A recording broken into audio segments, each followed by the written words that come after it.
Good morning, good afternoon, good evening, everyone. Alonzo here, synthwavedojo.com. I'm very happy and very excited to be live streaming again. And today, on this Let's Make Synthwave show, episode number 8, we're gonna be creating Synthwave live using only an emulation of the great Casio CZ1 synth for all our synth needs. Cool. Alright. Today's live stream will last for 2 hours. During the first 60 minutes, we're gonna create the musical ideas for our short piece.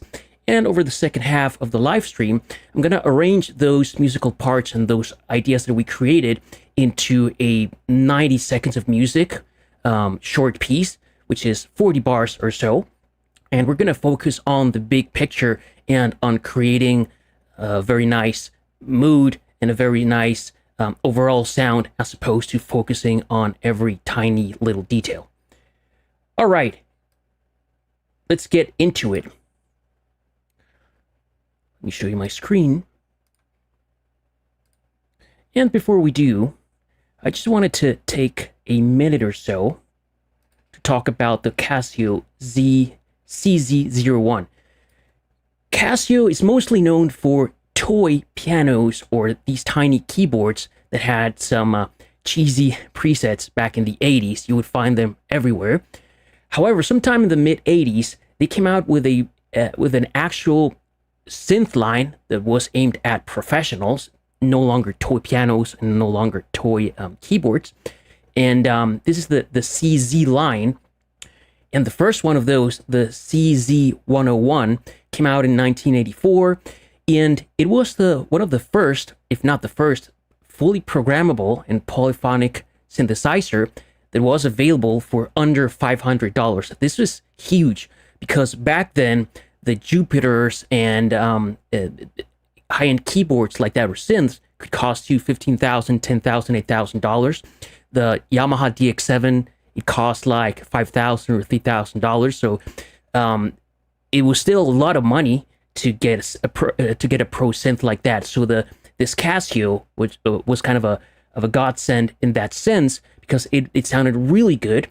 It uses a technology called phase distortion, which gets you sounds very close to FM synthesis and the Yamaha DX line, but it's easier to program and closer to subtractive synthesis than FM synthesis. So it's like a kind of like a hybrid in a sense in terms of the sounds that you can get.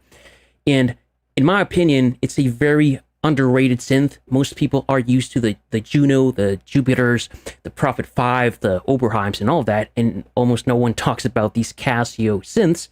And there's a couple of emulations of these out there. The one I'm going to use is by Arturia, there may be another one. As opposed to Oberheim, OBX emulations, there's tons of them, tons of Junos, tons of Prophet out there. In any case, an underrated synth, but it's a great synth nonetheless. All right. Hey, Crystal Metropolis, Bro Kick. Very happy to have you here. All right. So today, I've arbitrarily chosen a tempo of 112 BPM. This is our tempo. That's just the metronome. Cool. And another thing for today is that my MIDI controller is in the shop.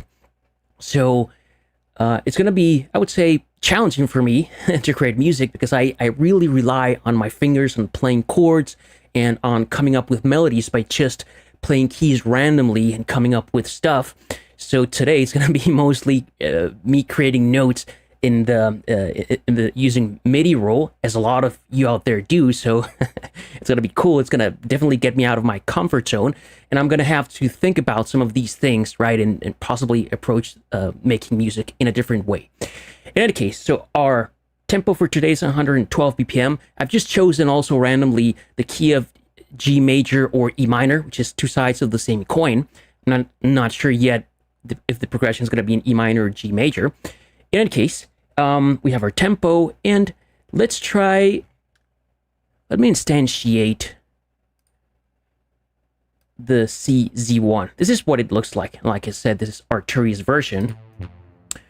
And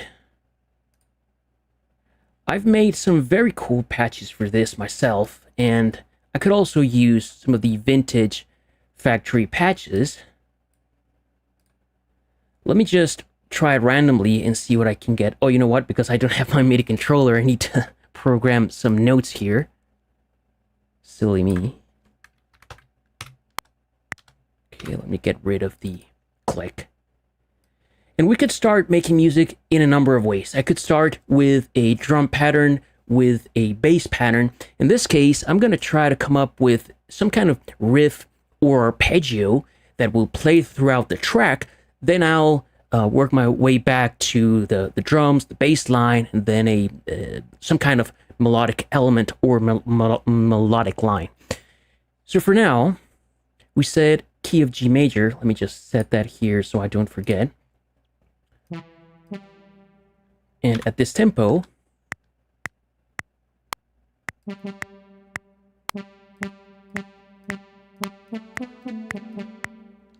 okay, I'm just trying to test here if I should do something in 8th notes or 16th notes. This is how my grid is currently set up. I think that's too fast. Let me just do 8th notes. And I also want to bass or create an arpeggio using a technique called triad over root, or which is kind of the same thing as a fixed shape arpeggio, meaning that I'm going to create a triad, a certain shape, and that triad is not going to change as we change chords using the root notes in our bass. I'll explain more about that, but so for now, I know that I also want to create this fixed shape using a suspended 2nd or a suspended 4th chord. Okay, so quite a mouthful there, but okay, this is G, this is B, and D. Okay, that would be a G major arpeggio. Now I want to try out if I want to go with suspended 2nd or suspended 4th. That's a suspended 2nd chord. That was suspended 4th. I'm not sure. I think they both sound cool to me.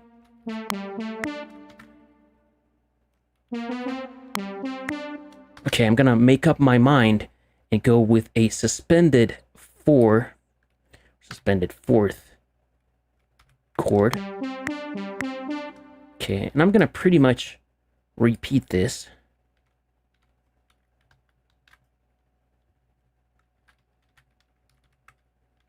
For 4 bars, just to get started.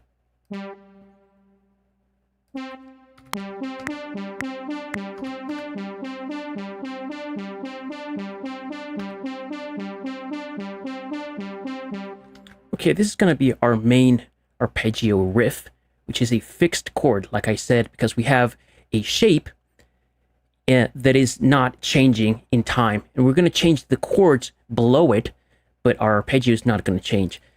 Let me try to come up with with one of my patches and see what I like best for this. This is a very nice sound, very bell-like, glassy.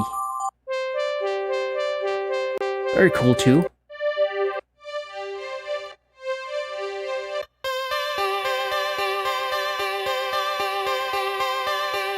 That's a very nice sound.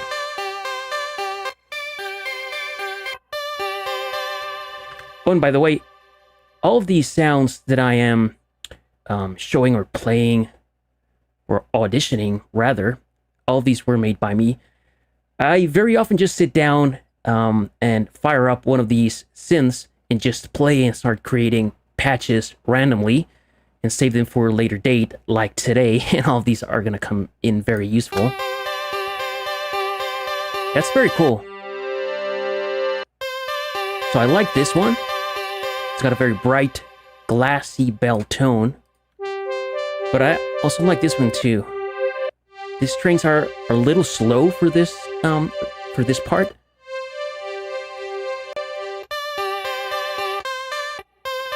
This one is really winning me over.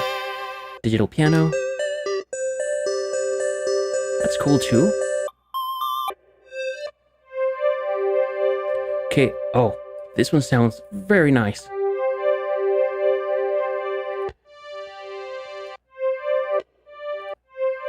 For a pad or something. For this plucky arp,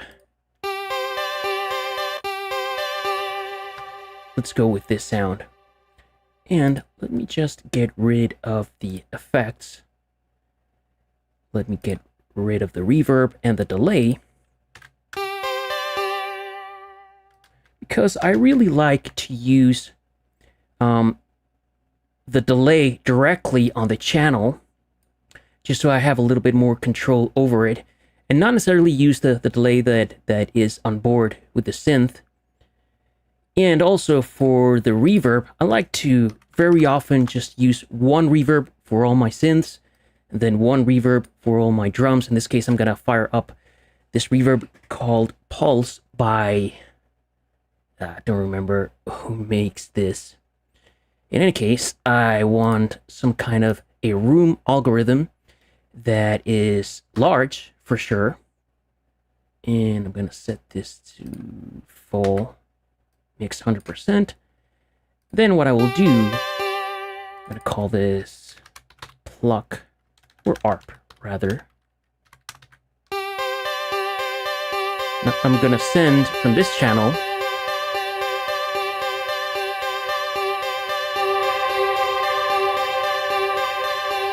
into the reverb. Cool.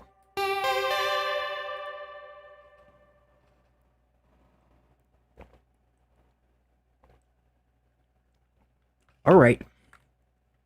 I really like this pluck. Maybe it has too much reverb, or maybe not enough reverb. I don't know. And the other thing I mentioned is that I also like adding the delay here in the channel as a individual plugin. That's just kind of a preference thing, not that it sounds better or not. It's just that I find it easier to go into the channel, at least into the to the inserts, and fiddle with the controls on my reverb here than having to open the synth itself. But you know, it depends on how I'm feeling that particular day. For today, this is just by default. I have it set up with an 8th note dotted kind of sound or configuration.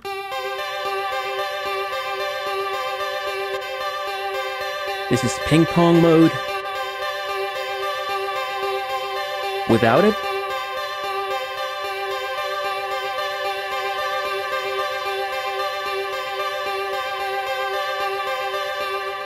okay, I really like this. I think it's sounding very cool. All right, so we have our arp, and what do we do next? Let's take care of the bass.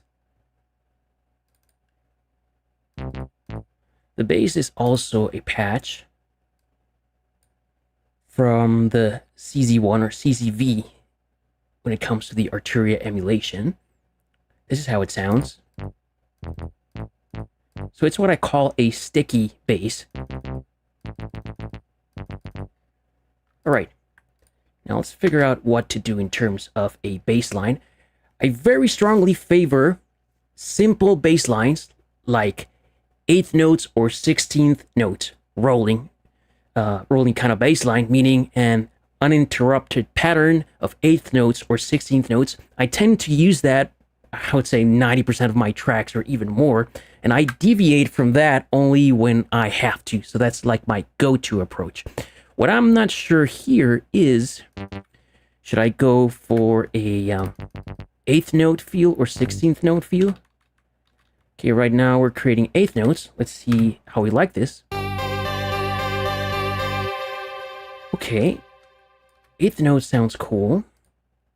Let's go for 16th.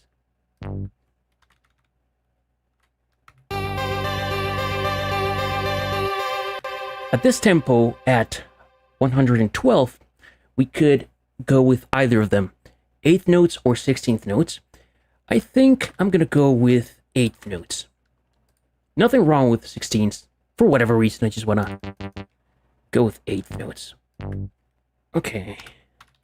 So we have our 4-bar pattern. Now the question is, what chords should we play underneath our main arp, and for how long? A very simple approach is to play 1 chord per bar. We could do that, or we could play at times 2 chords per bar. But then the question is, what chords do we use, right? What do we start with? Let's see. The chords in G major or E minor, which are the same thing, just from a different perspective, are C major, G major, D major, A minor, E minor, and B minor.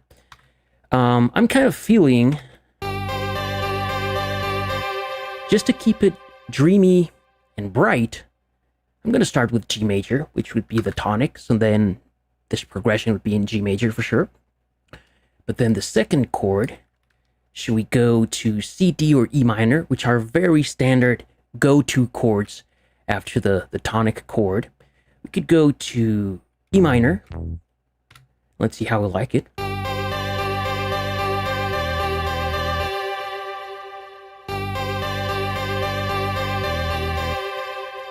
Let me bring down the level of this arp just a little bit.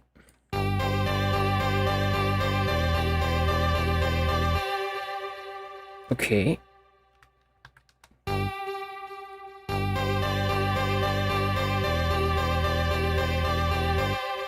And my ears are telling me to do D after that, E minor.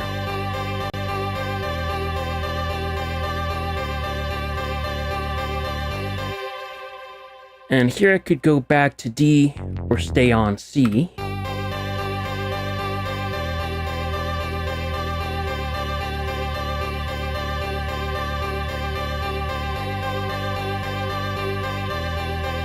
Sounds cool, but what if we started on E and then went to G, maybe?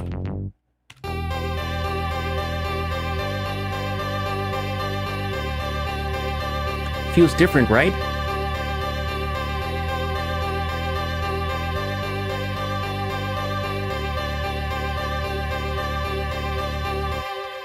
It's not better, just different. Like blue, red, and green, they're all different colors, and depending on how you feel on a particular day, you may go with one or the other. I think both progressions sound fine.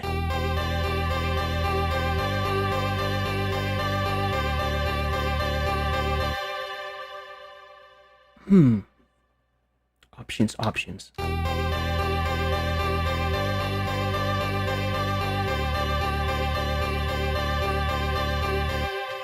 I'm gonna stay with this one. Alright, so now that we have our bass pattern, or bass line, let's focus on the drums for a second.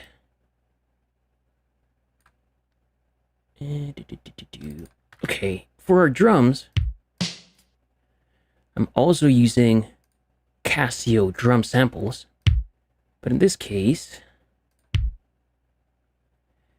they come from the Casio CTK 5000. I don't know if that's a synth, workstation, or standalone drum machine, but these are the samples that I picked. Kick, snare, hat, open hat, clap, crash, tom 1, tom 2, tom 3, and shaker. I don't know if I'm gonna use all of them, but we'll figure it out as we go. Alright, so definitely I want some kind of backbeat for my drum pattern. Typically in Synthwave, you can keep your drums very simple, and if you use the standard rock or pop drum pattern that has a backbeat, meaning the snare on the 2 and 4, and a very simple kick and a very simple hi-hat, that approach will work 99 times out of 100. It will always work. You can make it more complex as you want, add more flavor, but we can just start out with something very simple and it will always work well. And I really do like simple stuff, unless I need to complicate it, right? So with that in mind, let's do a very simple kick on the 1 and the 3, and snare in 2 and 4, and take it from there.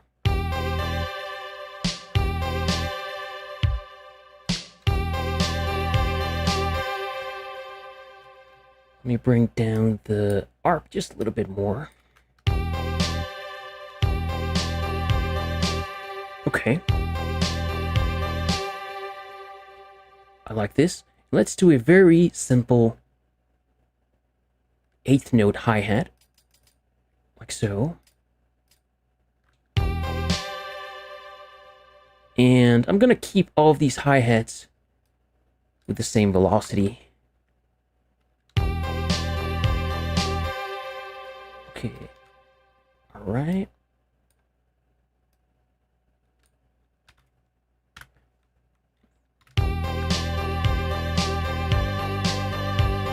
And while we have that playing, let me just balance this. For consistency, I like to have my kick peaking at -6 and my snare close to that, maybe just a little higher or a little lower depending on the kind of sound that I'm going for. I'm just going to start with the snare peaking the same as the kick. And the hi-hat, I'm just adjusting by ear. I don't like it to be so loud like that. I like it below the snare. Like this. This sounds cool to me. Let's bring up the bass.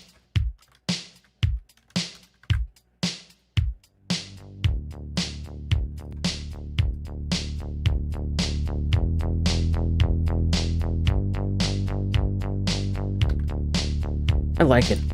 Just for fun, let's add a little bit of compression to this bass line. I'm going to use an LA to A emulation for this. I'm going to set it to limit mode and increase the peak reduction or compression amount.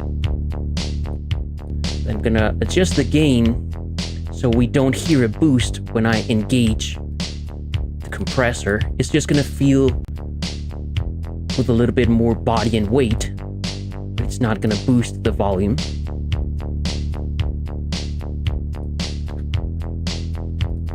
Okay, I'm liking that. And in terms of the drums themselves, let me do something that I typically don't do, which is I'm going to show you a very easy, fast and simple way to compress drums that will work 99% of the time. You can fire up any compressor that you have available. It doesn't have to be this SSL compressor, but some standard settings for any individual drum that is drums default is set it to an attack of 30 milliseconds, release to 50 milliseconds, ratio 4:1. The knee, you can set it to full or hard knee. And then we're just going to bring then the threshold down until we see about 3 dB of gain reduction being applied to the kick. Okay, once more, 30 milliseconds attack. This is going to preserve the transients on your drums. A 52 or 50 millisecond release is going to be fast enough just to get out of the way. And I'm going to bring down the threshold until I see here about 3 dB of gain reduction on every hit. Like there, it's going to give the drum a little bit more punch. And then finally, we will adjust the gain so we don't feel a boost once we engage or disengage the compressor. Cool. Now let's do the same thing with the snare. And now that we're here, another thing that we can try, maybe we can add a little bit more of a punch to this kick by adding just a little bit of high end here at around the 2.5 or 3K in this region. And we can also add clarity to this drum by reducing in the 250 hertz area by about 3, 4, 5 dB with kind of a narrowish Q. And since this kick is kind of thin, we can try to beef it up a little bit by boosting here where I see this peak. This is the main or the center frequency of this kick by 2 or 3 dB. Right, without the EQ. It's a tiny difference, it's noticeable. Now let's readjust our compressor, because these EQ boosts are gonna raise the level of the kick after the EQ. So I'll just bring my threshold down and then adjust it again until I see 3 dB for gain reduction. That's fine, just a little bit. Then set it to peak at -6 once more. Okay, cool, that's our snare. Now let's do, that was our kick. Let's do something similar to our snare. I really like to high pass all of my sounds at 100 hertz, except the kick and the bass. Some people say this is not a good thing, others swear by it. I honestly high pass everything except my kick and my bass at 100 hertz. The snare, depending on the kind of snare, I would high pass at 100 hertz or 80 in this case. But that will help you with making sure that your synths mostly don't have a lot of low mid frequency or low frequencies that are gonna muddy up your mix. All right, so this is our snare. And similar to what I did with the kick, I'm gonna boost the low frequencies to beef up the snare by a couple of dB. I'm not sure if we need a little bit more high end here. If I boost too much, it starts sounding like sandpaper. I think there, it's fine. And I'm gonna take out also a little bit in the 250 hertz region with a kind of a narrow Q.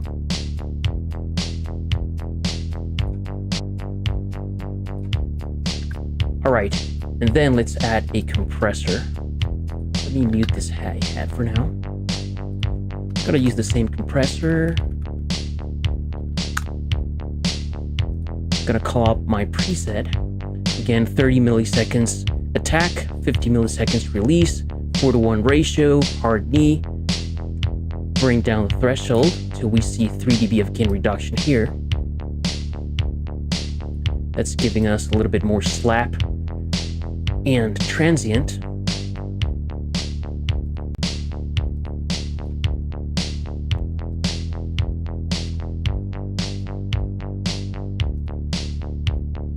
Sounds a little bit more contained. Okay, cool. That's that.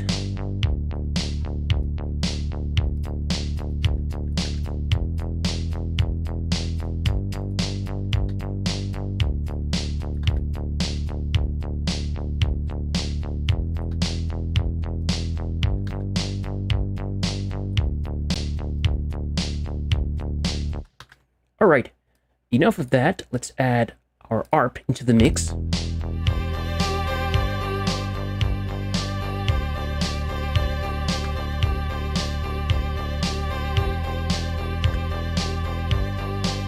I also want to add a little bit of reverb to this snare. So what I'll do is I'm going to fire up the same plugin that I showed you guys earlier, Pulse. I'm going to set it up in plate mode, mix 100%, because this is a return track or an FX track. I'm going to set it to kind of long size. And then I'm going to create a send from my snare into the snare verb channel.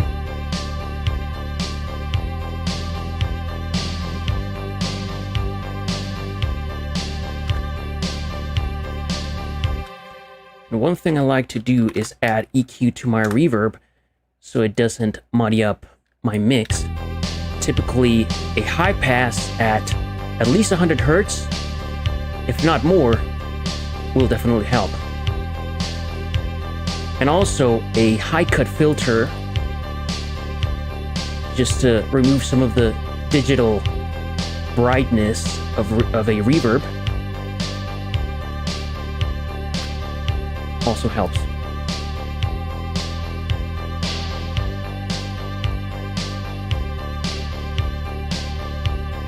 Without it,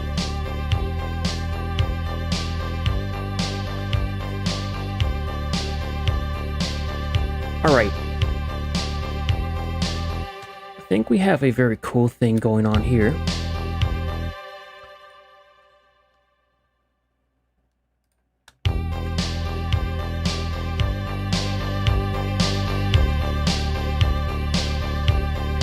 It's like I'm missing a little bit of the mix in my headphones. Okay.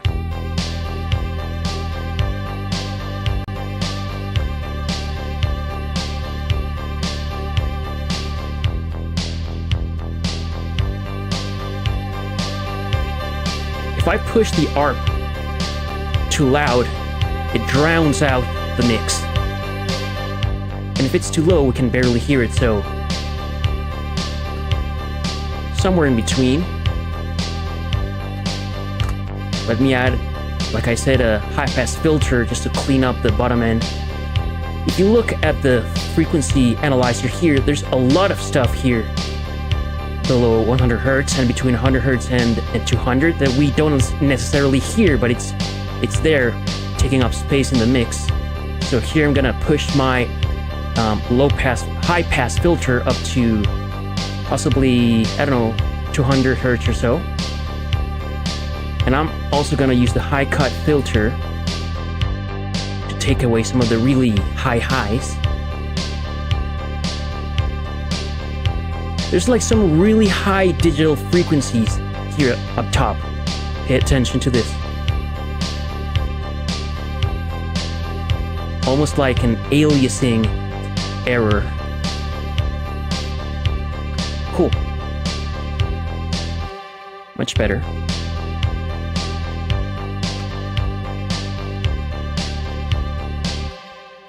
All right. We're making great progress here, guys. Let me see if there are any questions here in the chat. Hey, guys. Glad to have you all here. Alrighty. Awesome. Yeah, guys, I'm glad to be back in the saddle doing these live streams. I stopped there for like a couple of months. Took a bit of a hiatus, but I'm back. All right, this on its own, to me, sounds very cool.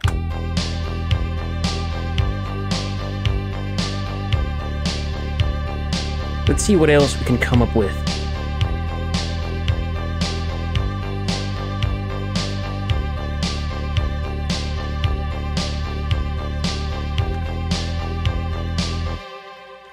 Certainly, we can use a pad, use some kind of brassy chords. We also need some kind of lead or melodic element.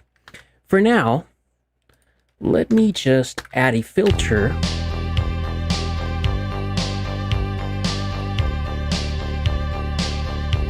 To this arp. Any filter plugin you have will work fine.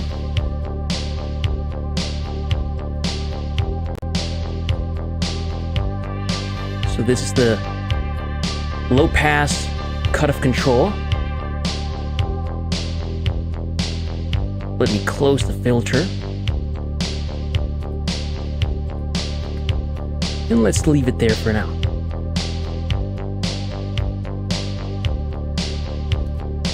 What if we used some kind of pad or brassy sound for something? I don't know what yet, but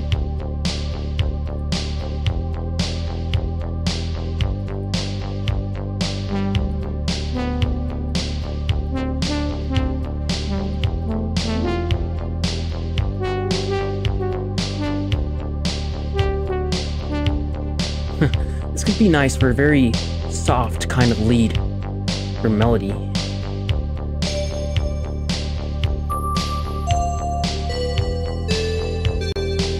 This could definitely work for some kind of an accent. Alright, let's see. What about some warm strings?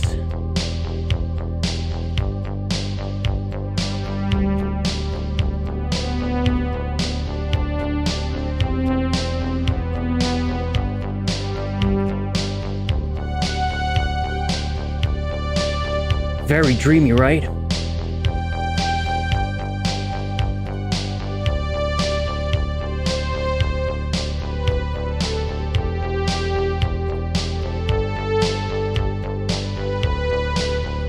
Nice. Let's try to do something with that sound. So this is going to be our strings.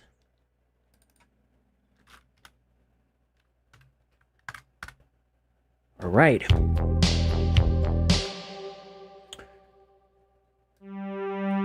All these notes are in the key of G, obviously.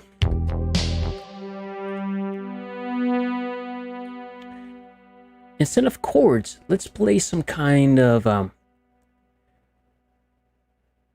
melodic line that's very slow.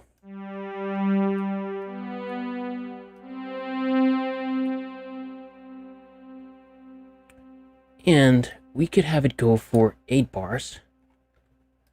Because 4 bars may be just a little too rushed.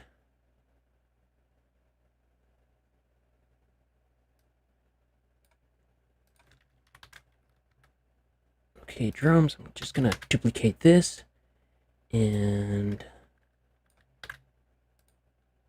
duplicate that. Okay, so this is our string sound.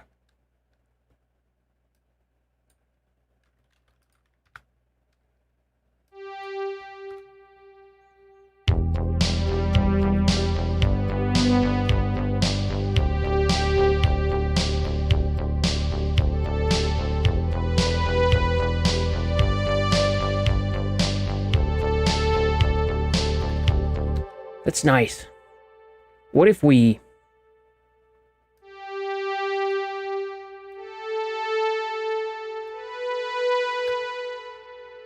Let's do a very, very simple melodic line with these strings. Our first chord was what? I don't remember. So I'm gonna pull that up here.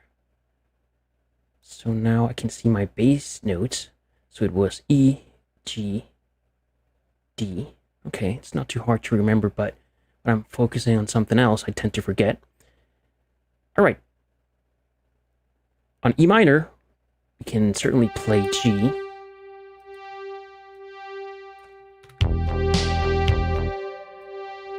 Let's do something very simple.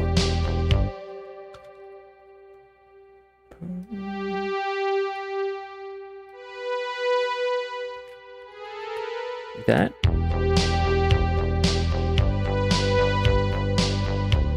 And on top of D, we could use the notes D, F sharp, A, or some other note to introduce tension.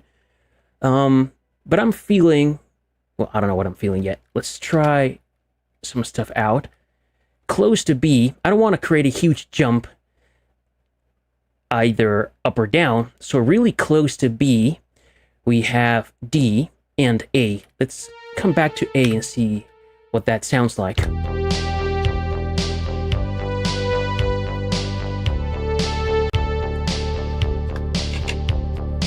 I like it. Let's see D instead.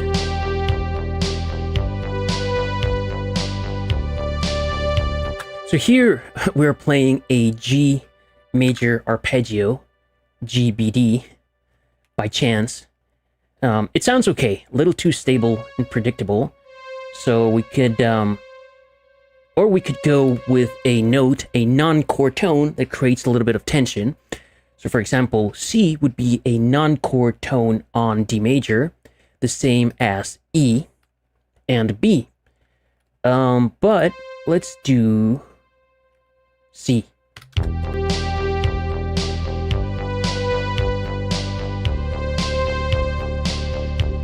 Okay, what about E?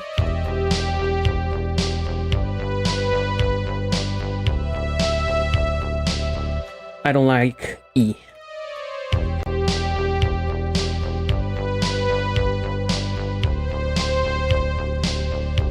I do like C.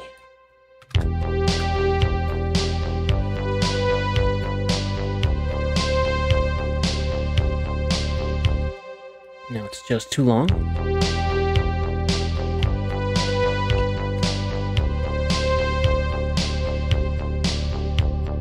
Cool, and let's repeat this, but introduce variation the second time around.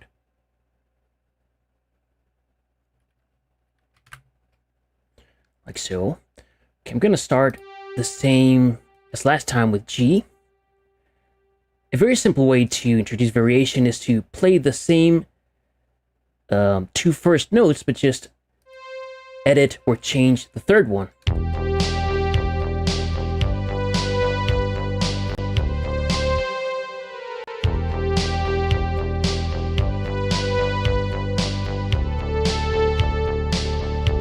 I like that. It sounds very stable. Or we could play a higher note, like this F sharp.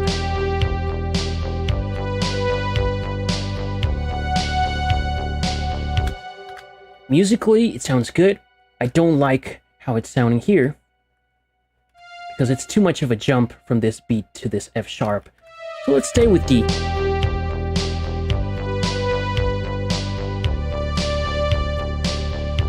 No, A, rather.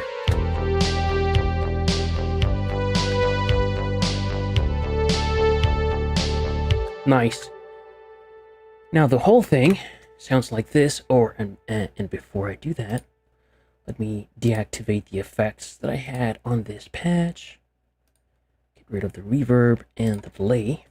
And same as last time, I'm going to create a send here from this channel into the synth verb that I have set up.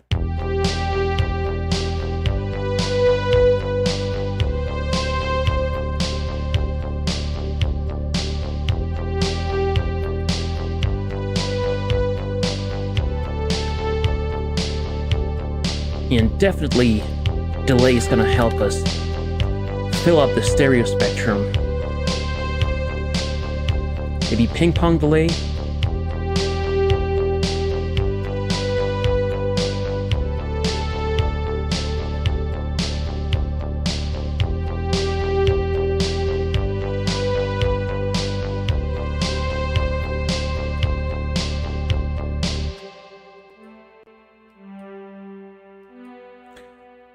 I always like to apply a low cut and high cut filter to my delays, so every repeat sounds thinner than the original. Because think about this, if every repeat sounds exactly like the original, you have very high feedback and high mix balance. It's like you had 5 or 6 instances of this same synth playing at the same time, so the frequencies are gonna pile up. It's gonna take up a lot of room in the mix. So by thinning it out, we can have a very high mix and a very high feedback, and it's gonna sound better and not fill up our mix as if we weren't using the filter. In this case, I think that the 8th note dotted note setting, I don't know, I'm not liking it too much. For whatever reason, I don't hear the delays. Let's try something else. Or maybe it's the ping pong setting. Let's see.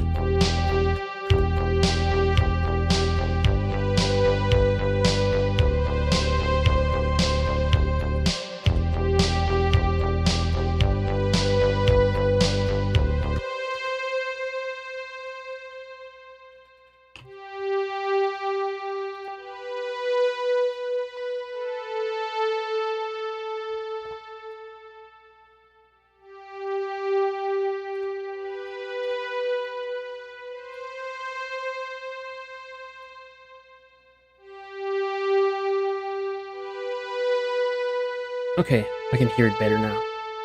Yeah, it's mostly filling up the sound. We're not gonna get very discrete or clear repeats because this is a soft sound that doesn't have transient in the front as opposed to a hi-hat or a snare, right? So it's mostly gonna fill up the sound.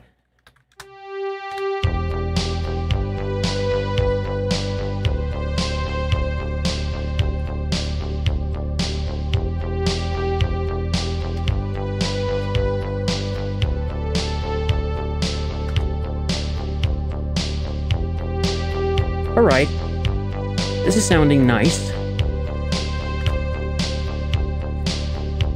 So we have our strings, the arp filtered, playing the background, the bass, the drums.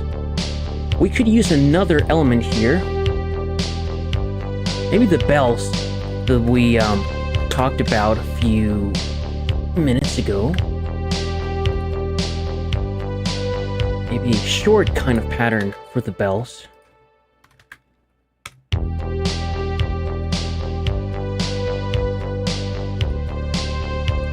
My user sound bank, coarse bells.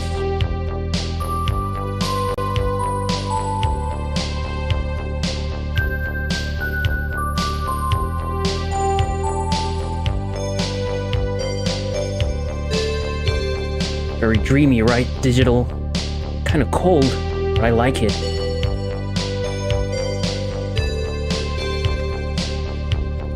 It's got a very nice texture to it. Alright, now what do we want to do? The strings are kind of playing in this range here.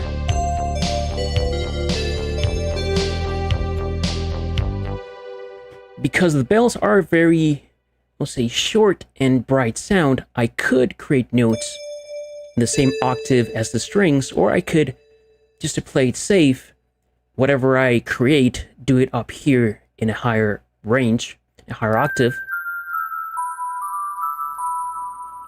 So let's do that.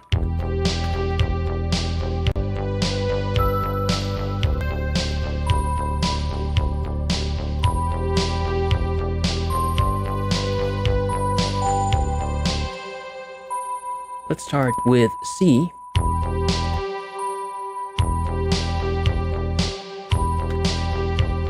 And I want something very sparse, because we already have a lot of stuff going on in the background, the arp and the eighth note, bass, and the strings. So I just want something to add a little bit of spice and accents to our part.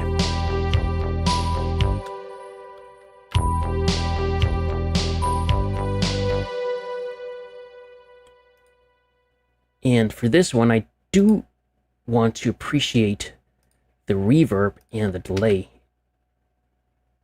So for that reason, we're going to keep the pattern very, very, very simple.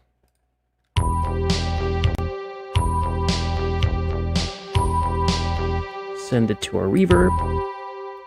Fire up our delay.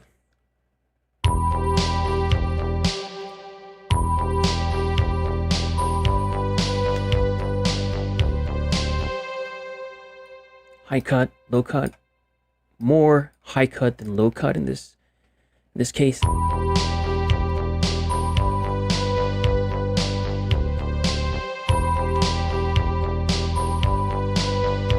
Let's increase the feedback.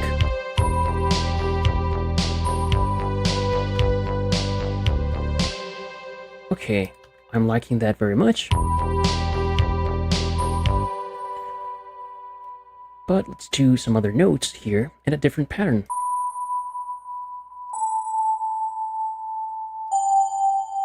I kind of like that.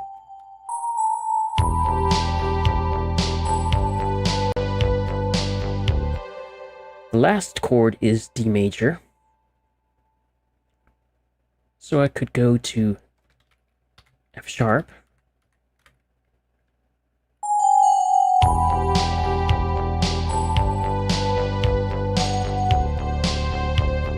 Or A, but I was playing A already. Maybe I could do D or a lower D. I think a higher D. Oops. Oopsie daisy. Like that.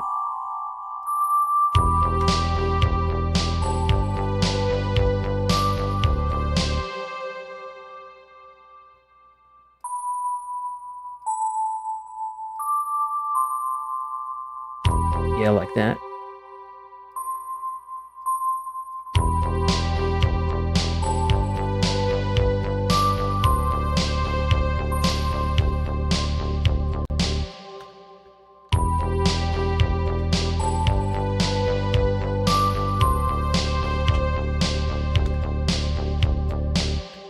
like this very much. Sparse with a lot of space. Excuse me. Because music is also in the space between the notes, in rests, and in silence. Like they say, silence speaks louder than words. I just want another note here to signal a turnaround, like we're gonna start the pattern once more.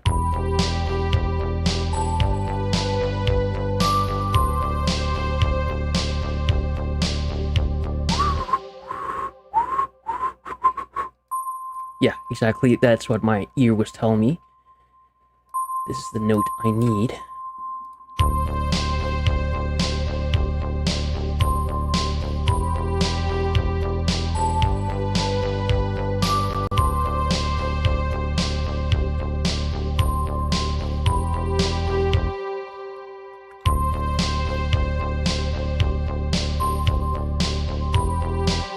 Cool. And this pattern has a nice balance between notes played on the downbeat, like this one, and notes using syncopation or playing in between the beats, like this one and this one, right? If they had all landed on the beat, it would have been too stable and boring. And if they had all landed on the upbeats, it would be more funky, more dynamic. But in any case, striking a good balance between the two gives our part a lot of interest and movement. So the whole thing sounds like this now.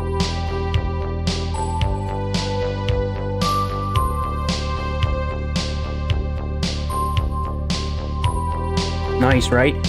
Sounds very delicate, dreamy.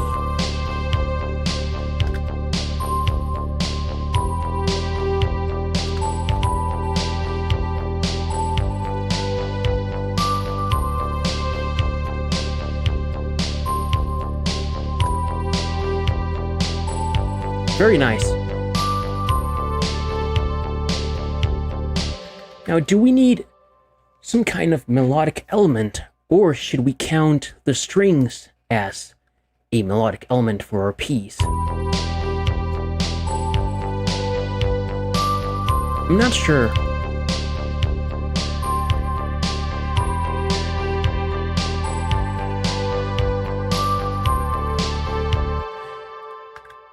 You know what? Let's keep things simple.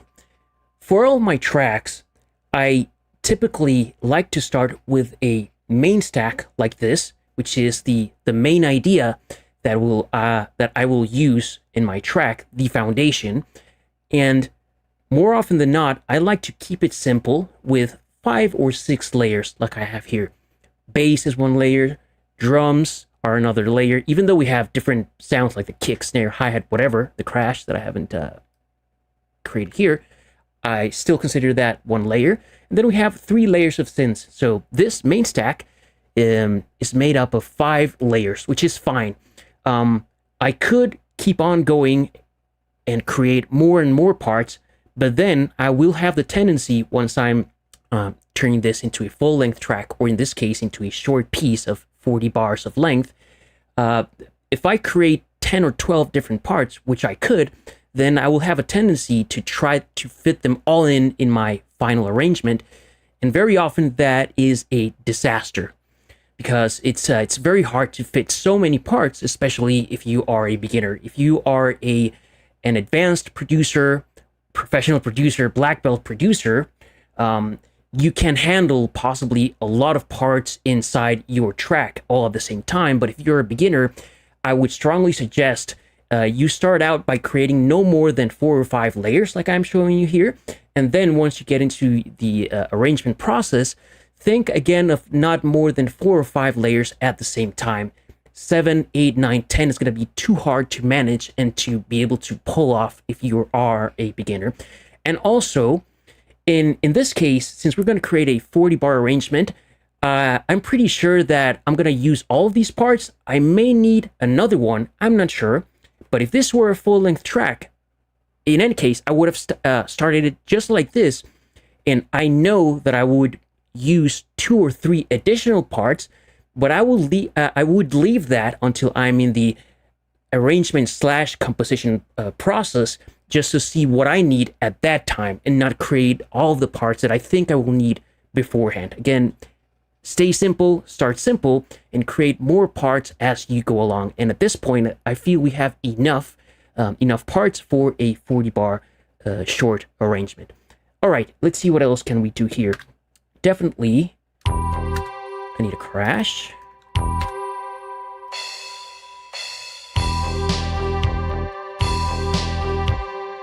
Let me just mix that in.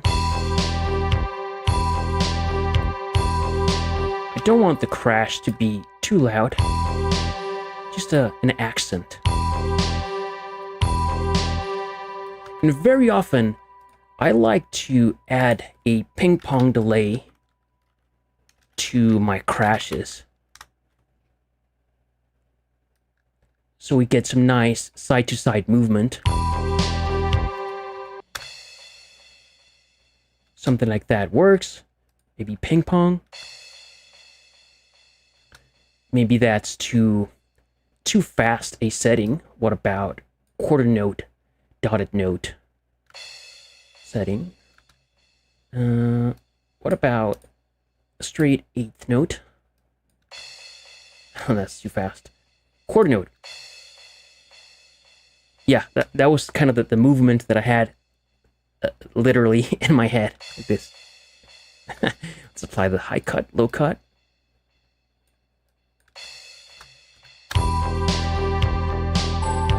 And still, it's not going to be too loud. Just we can barely hear the movement, but it's there. It just adds to the texture. Nice.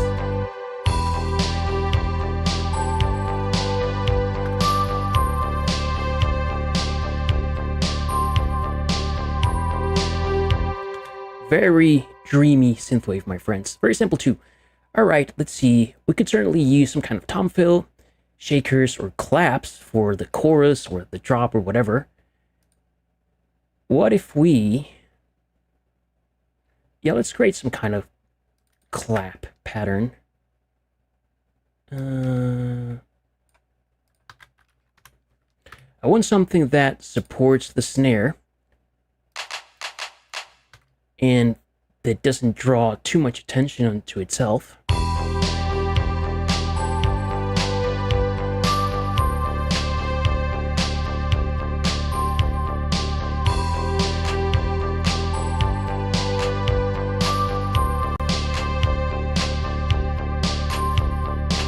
Something like that.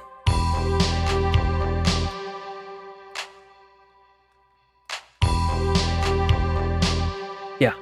Gonna repeat this pattern. Why oh why?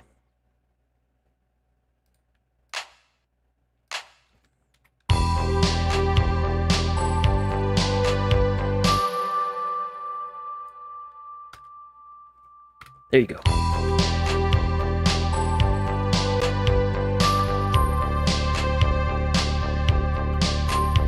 Let's mix that in. I don't want it to be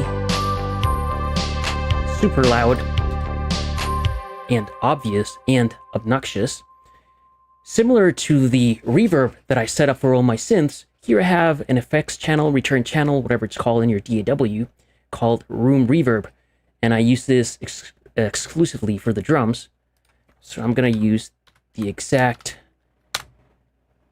same reverb plugin that I've been using. Mix 100%.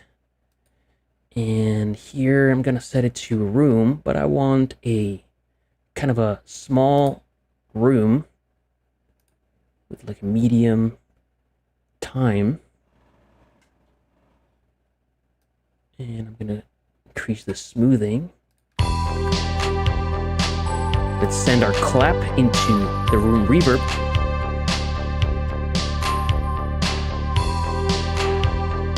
Nice. Let's adjust the volume.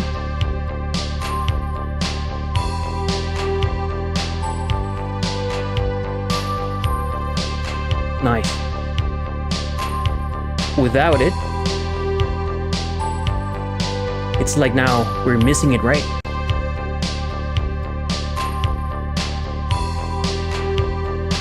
Cool.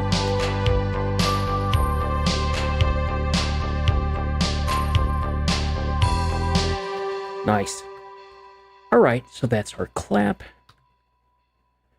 We have our crash. We have everything we need, my friends. So what we are going to do is take a 2-minute break. I'm going to come back and then get into the arrangement process for our short piece today. All right, guys, I'll be back in 2 minutes. Don't go anywhere. Go get your favorite refreshment or take a very quick bathroom break, and I'll see you in 2 minutes. All right, my friends, welcome back.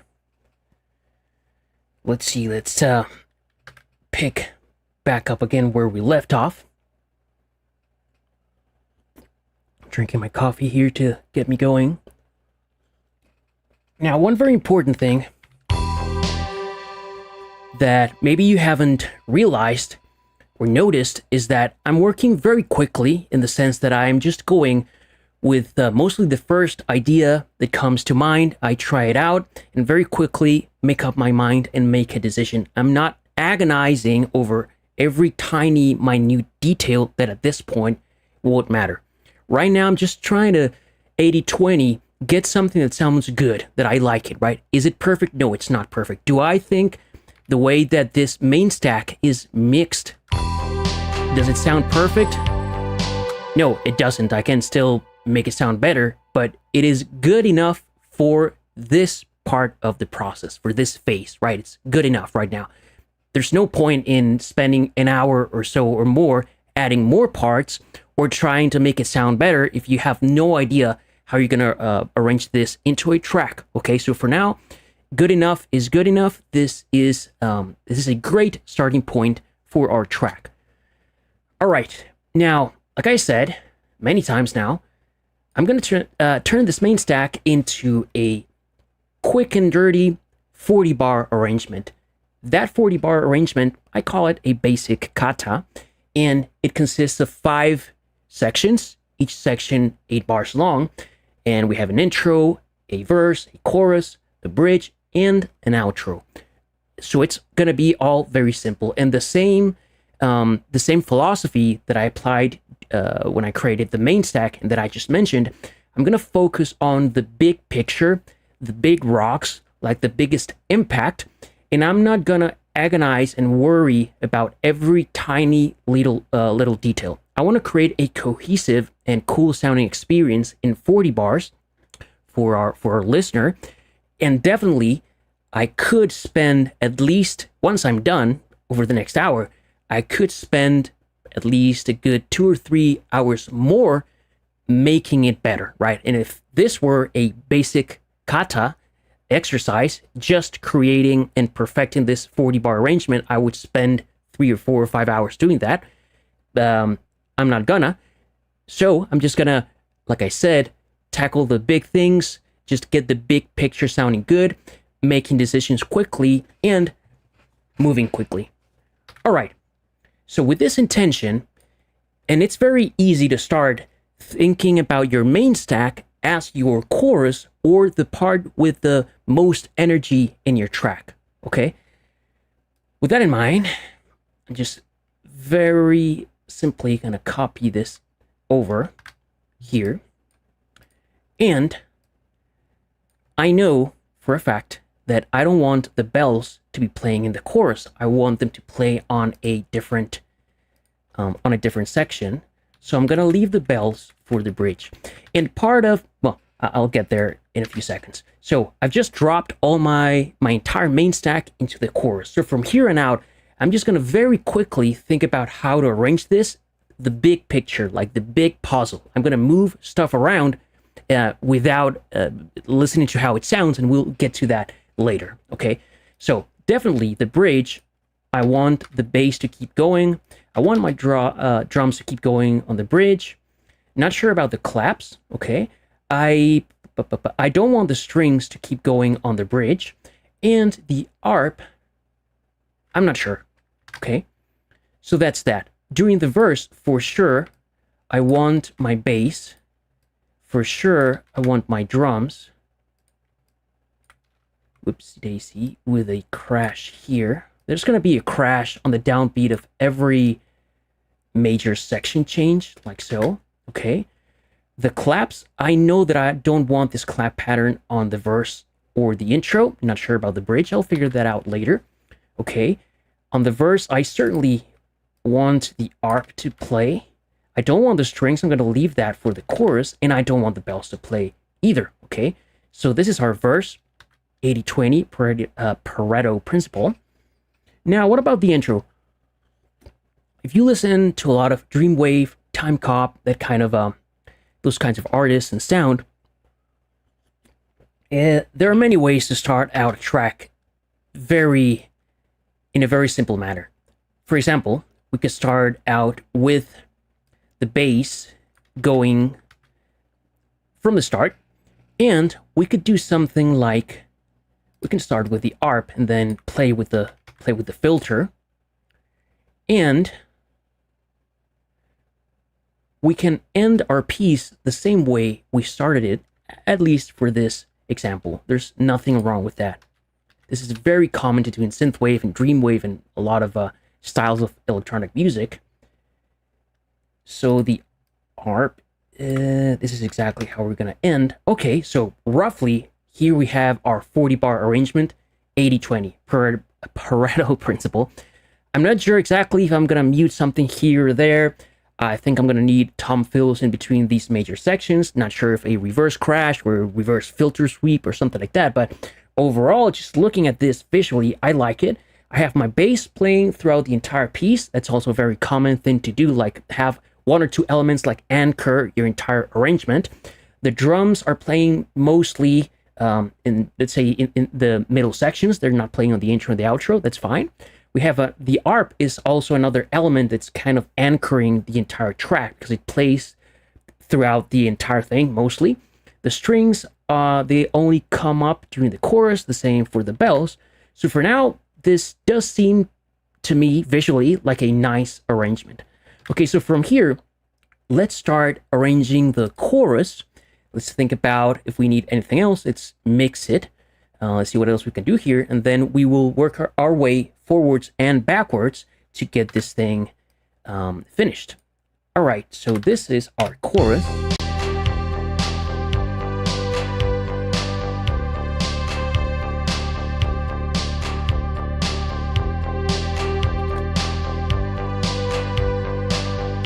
The hat is a little loud for me.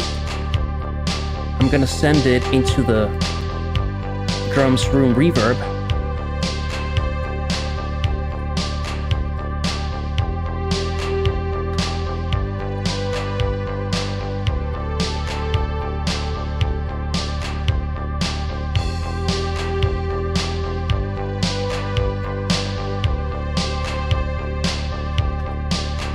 All right.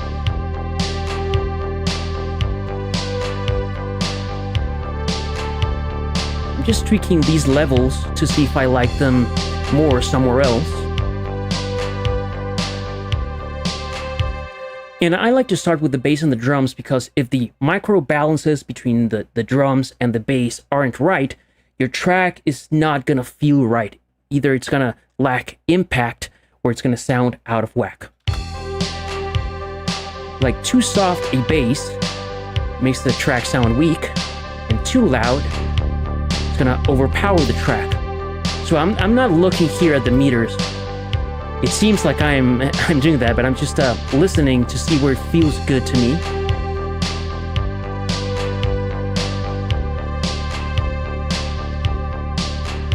Like here, I think that's fine. Let me bring the kick just a little bit down.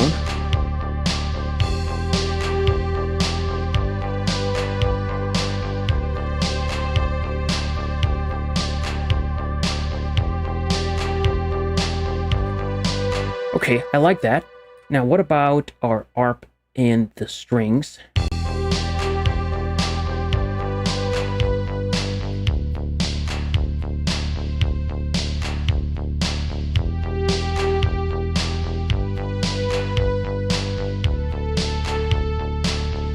To me, they sound good there.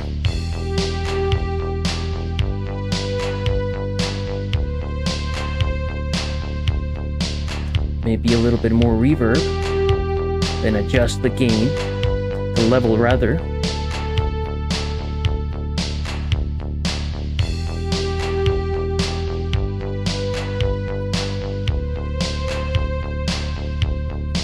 Sounds dreamy, peaceful.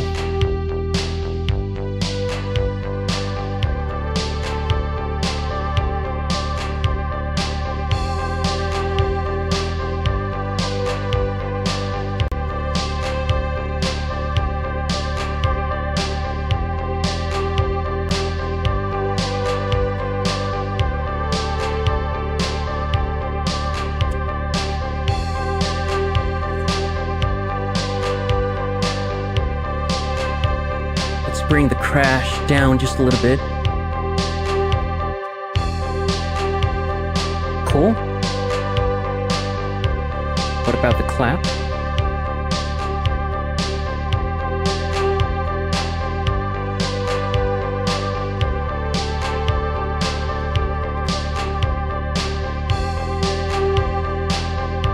Right there, it's cool.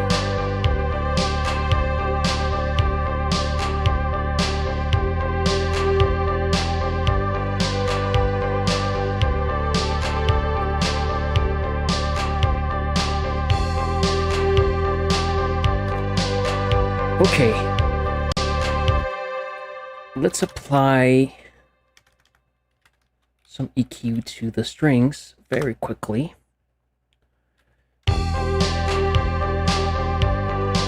This one doesn't have too much low end, but like I said, I like to apply a low high pass filter to all my sounds that aren't bass and kick.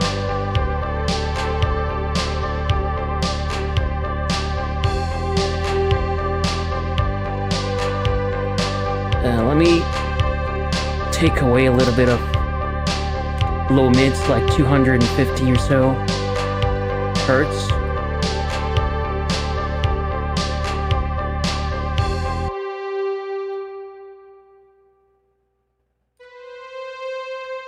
Maybe higher, or maybe we don't need it.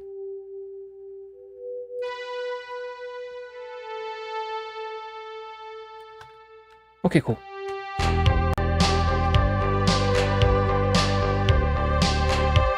And just so our strings sound very stable, I'm also going to use a compressor in the strings, an LA2A emulation, set up in compressed mode.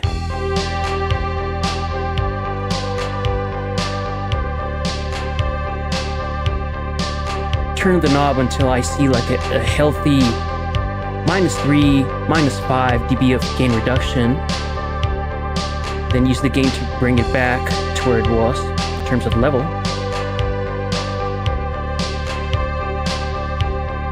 Like there.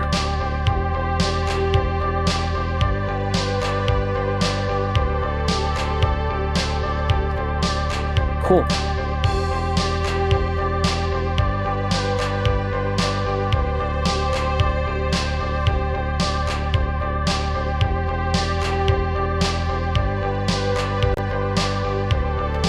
Cool. Now the ARP is going to be tricky because right now it's filtered. So I've mixed it at a certain level because it's filtered and a lot of its frequencies are taken away. Once I open up this filter on other sections of the piece, I will have to adjust the level because it may sound too loud on other sections, right?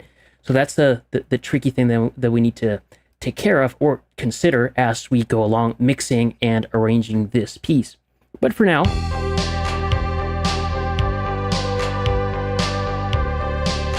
I like this where it is.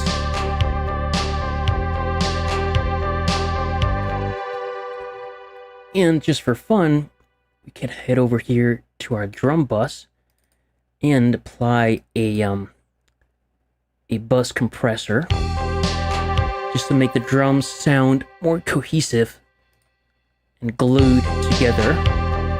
And the settings that I use are very similar to the settings on the individual drum sounds that I showed you, which are attack 30 milliseconds, release in this case as fast as it goes, which is 100 milliseconds. Then in this case, instead of 4, a ratio of 4:1, a ratio of 2:1, just a little bit. We don't want to go overboard. And I will pull the threshold down until I get a little less than 2 dB of gain reduction.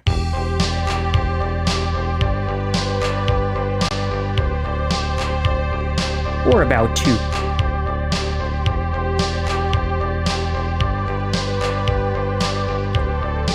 And with the makeup gain, we'll adjust the level back to where it was.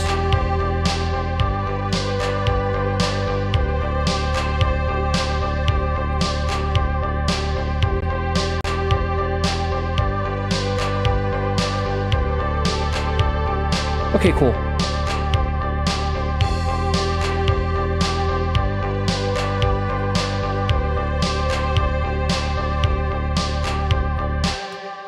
All right, that's that. And let me see what else I wanted to do here. Oh, we'll get to tom fills later. All right, that's that for now. So we have our chorus, or our main section, or drop, however you want to call it. Let's work backwards or forwards. In this case, let's tackle the bridge. In this process, the arrangement / final composition process, at least for me, it's an iterative process where I don't necessarily start from the beginning or start from the end. I just start randomly depending on what I think the track needs, what I think are the easiest sections to tackle at this point, or the trickiest sections if I want to tackle that in the beginning. And I don't necessarily go in chronological order, just going section by section. I'll do that towards the end. For now, I know that the bridge is going to be sparse, or at least sparser than the chorus, so let's work on this.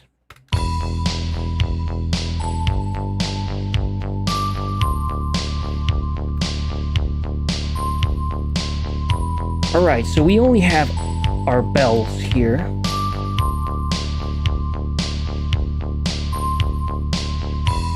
So pretty much, since this element is on its own, we don't have to worry too much about its level and EQ masking or overpowering other elements. In any case, like I said, I'm still going to apply some EQ.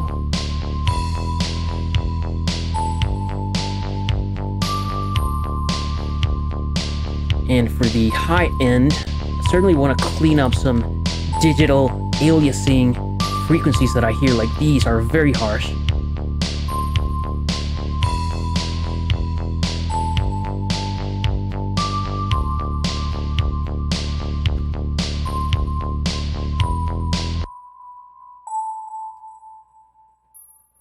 This is what I'm taking out. I don't know if you can hear it depending on your headphones or monitors, but these are some very harsh, high, and piercing frequencies that I think our bell sound doesn't need.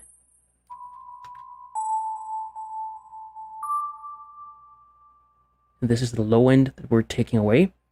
I can't hear anything. That's fine, like very, very subtle. All right.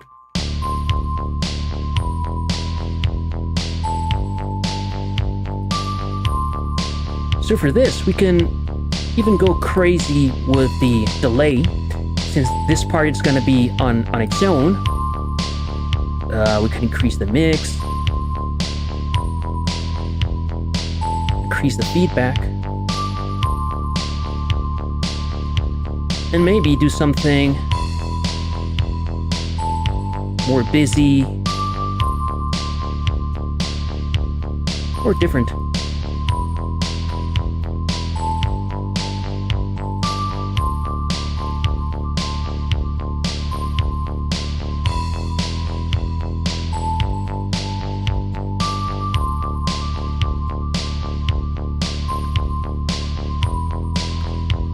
I like it where it is.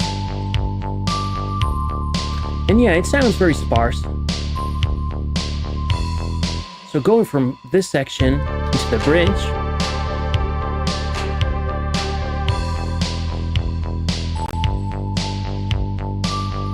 there's a very marked contrast.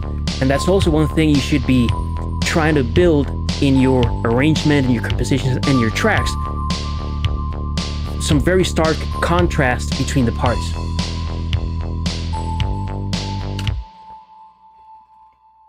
Okay, so that's it for the bridge.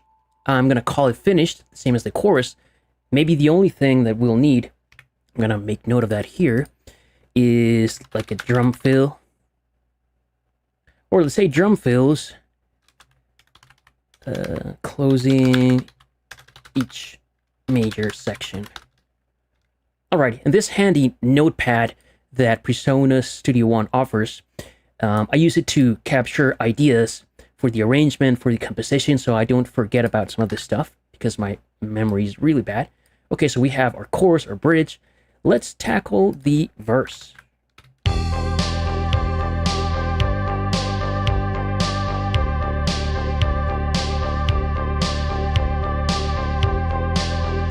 You know what? Instead of tackling the verse, let's do the intro. Because I wanna have a clear picture of what the arp will sound like in the verse, depending on what do I do with it during the intro. If I wanna start with it filtered and open the filter or close the filter, I'm not sure. So depending on which choice or which path I take, I will do something different with the arp during the verse. All right, so this is our intro.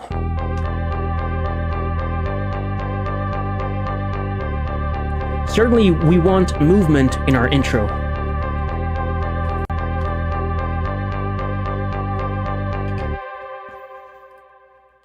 We can start with a crash.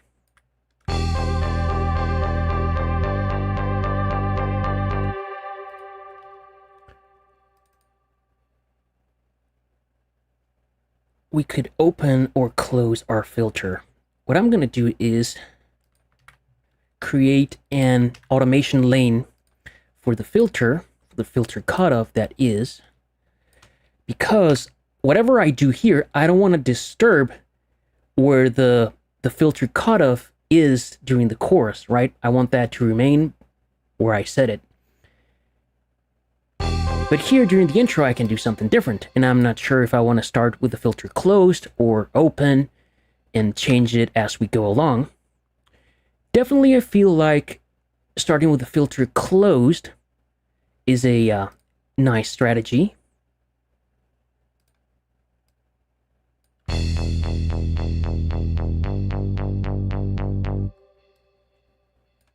Now let's see where it sounds good.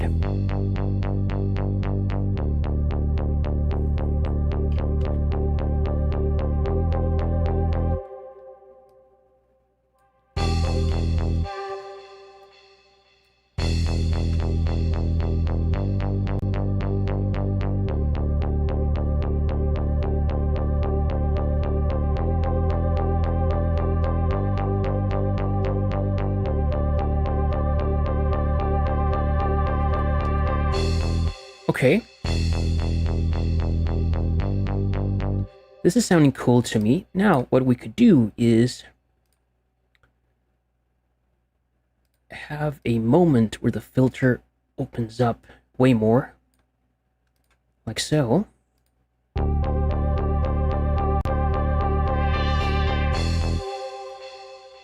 Okay, maybe.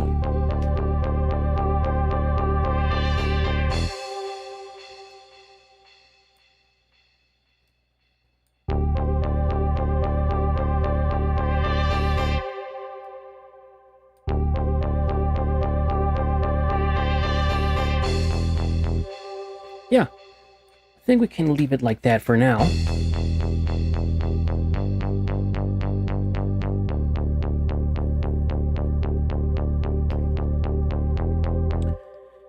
Maybe start, whoa, from a higher point, just a little bit like that.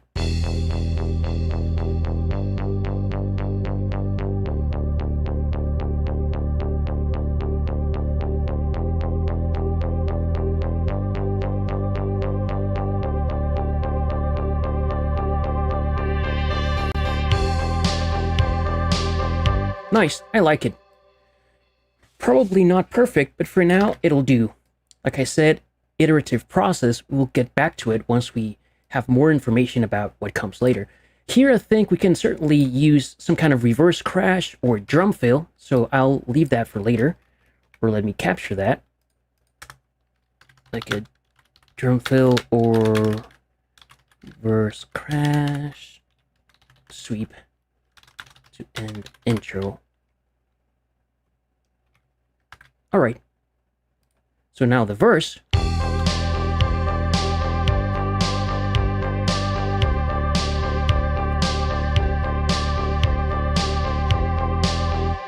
Okay, from here,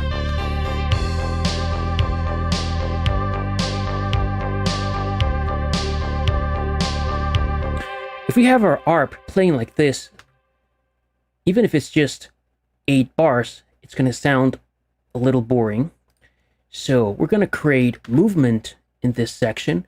Possibly we will need some accent by the bells here and there during the verse section, or some other kind of accent just to keep us going and to refresh our ears and reboot our attention.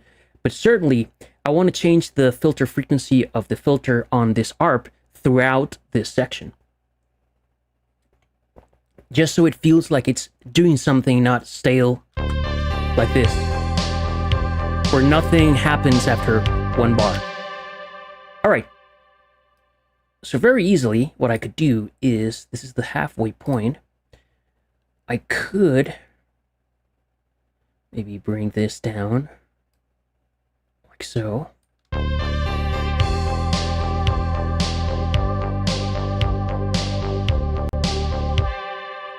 I'm not hearing much change there.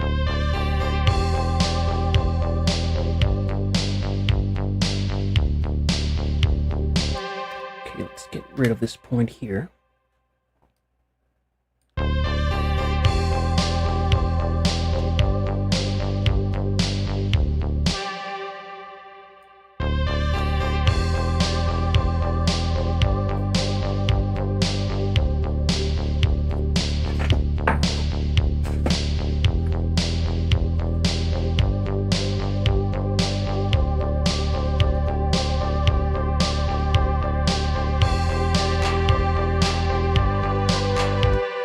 Nice.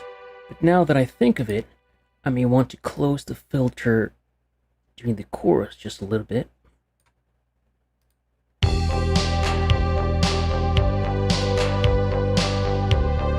Nice.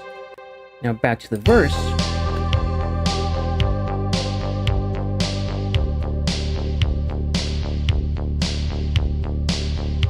Maybe it's disappearing just a little bit too much here.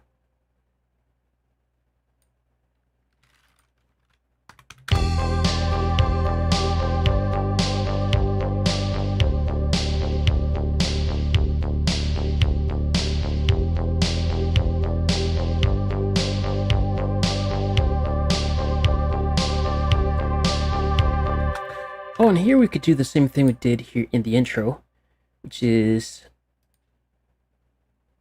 opening it up towards the end.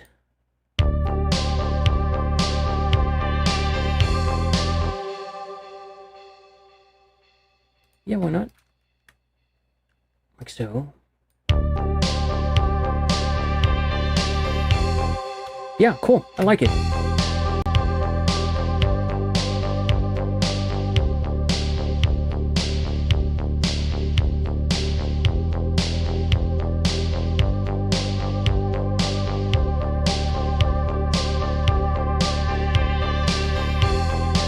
Okay, I like it, but definitely we feel like something is missing here. We need like an attention reboot, like a sparkle of something, just to keep us going till we get to the chorus. And I think I could create another sound, fire up another synth, maybe, or reuse one of the synths that I have in a different role or different function. Certainly, what I could do here is just create a couple notes here and there.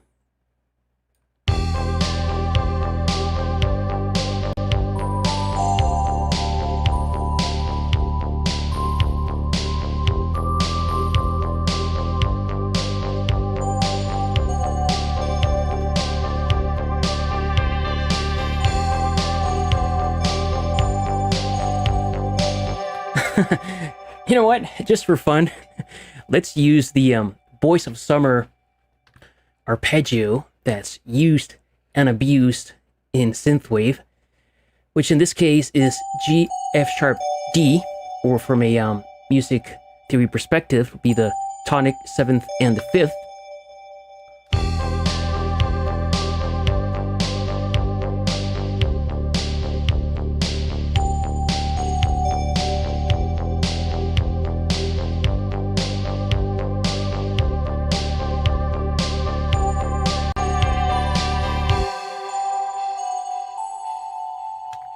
Yeah, something like that.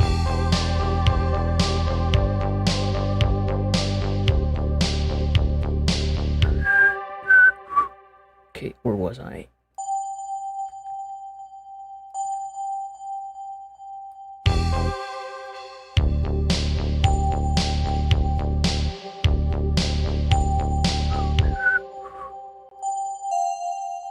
F sharp.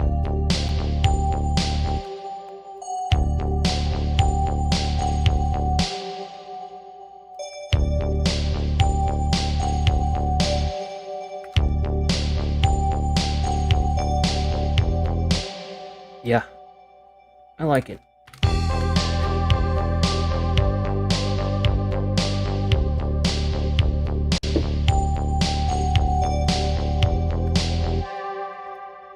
But maybe with some syncopation. What about that? Yeah, more interesting. And we'll do that, but on the second time around, we'll just change how it ends.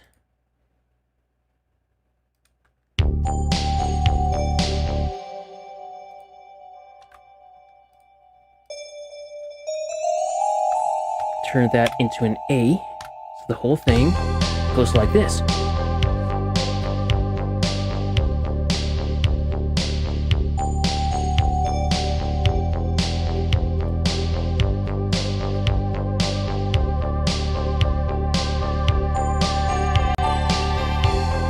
Yeah, simple, but it works.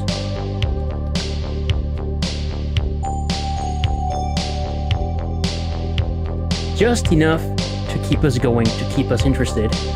And the ARP, because it closes and opens, we feel it goes away, but then when it starts creeping back in, we feel like we're going somewhere, like here. Okay, something's coming, it's gonna be a section change. That's exactly what we want the listener to feel.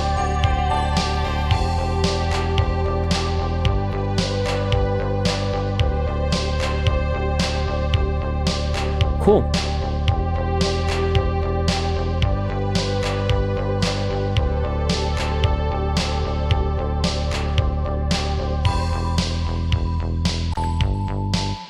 All right. Very mellow, very chill. We have the chorus, we have the bridge. Now the outro. For these kinds of exercises, and also on my real tracks, very often I like to end the exact same I start, but the opposite, like the inverse of that. For example, if I were opening a filter here, then I like to close it here. Okay, so what did we do on the intro? I don't remember. Okay, it's closed and we're opening it up. So let's do the opposite.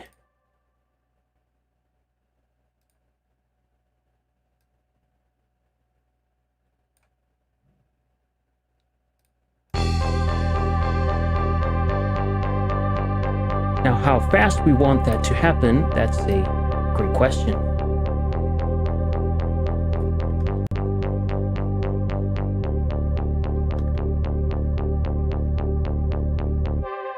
Okay.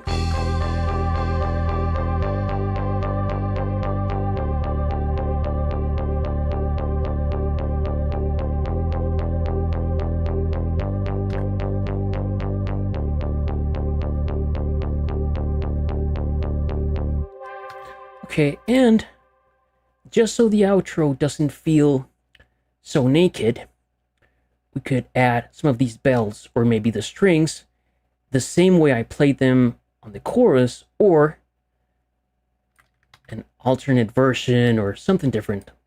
Let's try it out, just copying over the same pattern that we have on the chorus.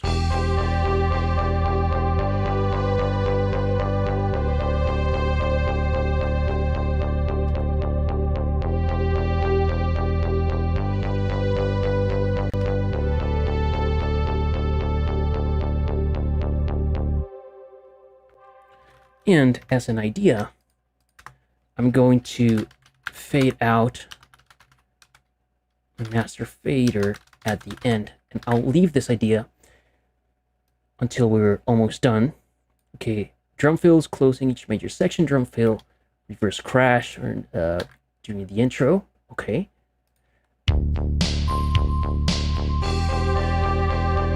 I like this idea of ending the track with the same strings from the chorus. Very peaceful. Like we're driving into the neon-drenched sunset. Cool. That'll work for sure. Okay. Is there anything major that I'm missing here? Besides the drum fills and what we said we wanted to do here during the intro? No, I think all in all, I'm pretty happy with where things are. So let's take care of the drum fills, then transition from the intro to the verse, and see if, well, how we feel about the whole thing. Excellent. So we have 1, 2, 3, 4 section changes. I could create 4 different drum fills, and in a real track, I would most likely for this exercise. I'm just going to create 2 drum fills and alternate, or maybe 3 fills. I don't know. Let's create a fill for transition in between the intro and the verse.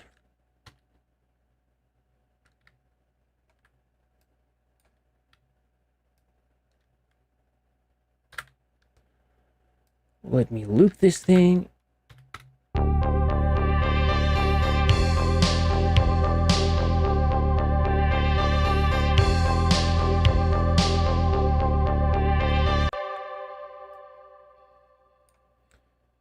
Maybe like this.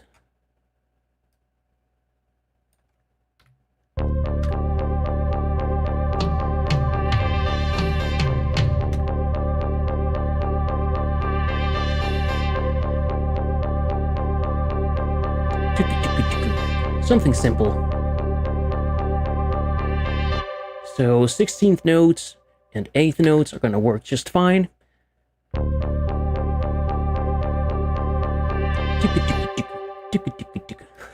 Something like that.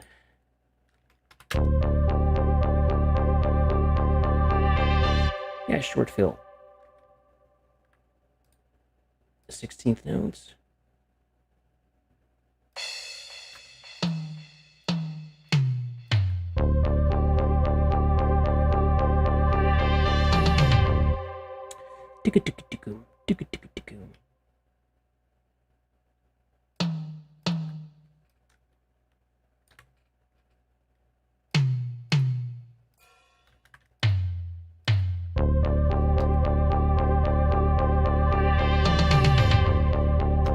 Okay, that'll work. I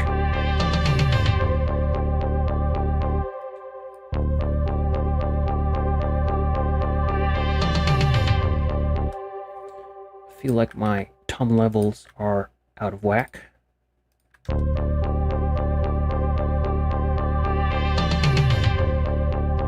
Better.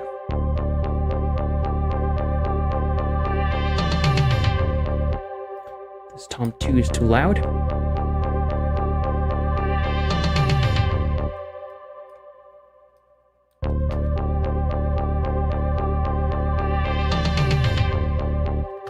Okay, now another thing that I'm noticing here is that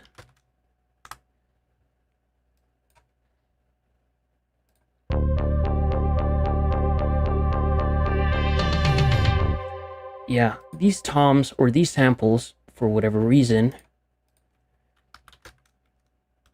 seem to be captured in stereo. So I have to turn them to mono to be able to pan them.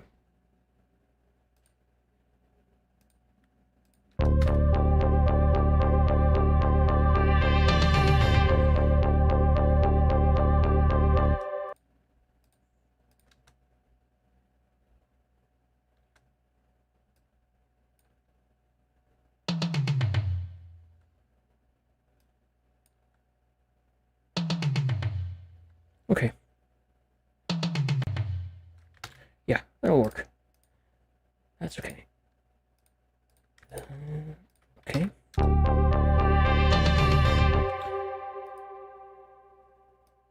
I'm going to create a, what's called in Studio One, a VCA fader. Just think of it as a group fader, so I can control all of these faders at the same time, not individually.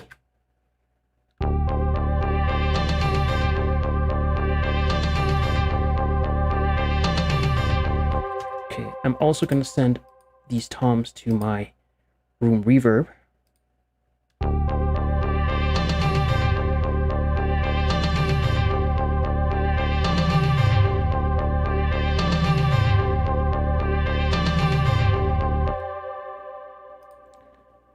Add EQ to the reverb to take away the bottom end, some of the high end as well.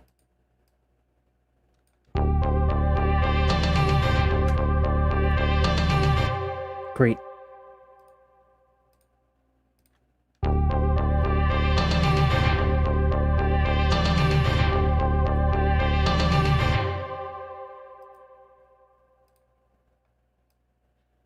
Nice.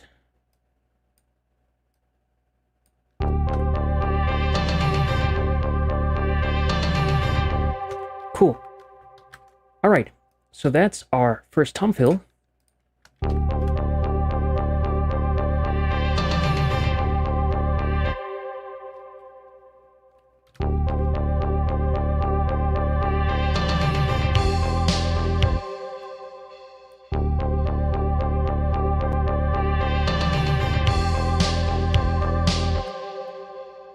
All right, and we'll reuse this fill here and just be lazy. In the interest of time, let's create another fill that will alternate with the transition from the bridge into the outro. And again, let's also do something very simple.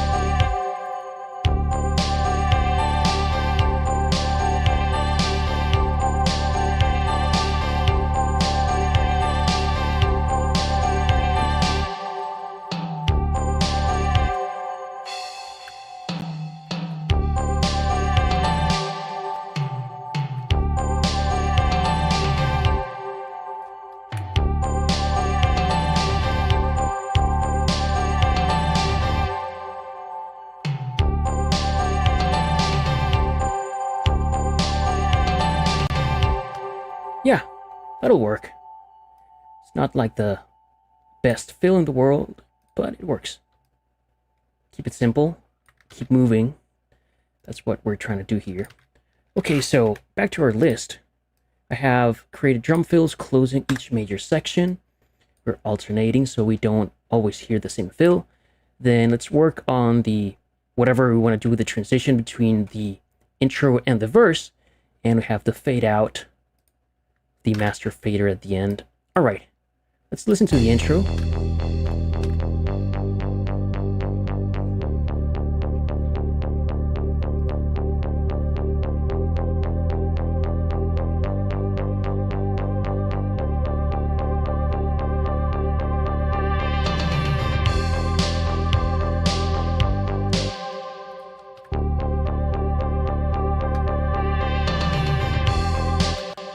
Yeah, I feel like we definitely need a little bit of energy here, additional energy to transition.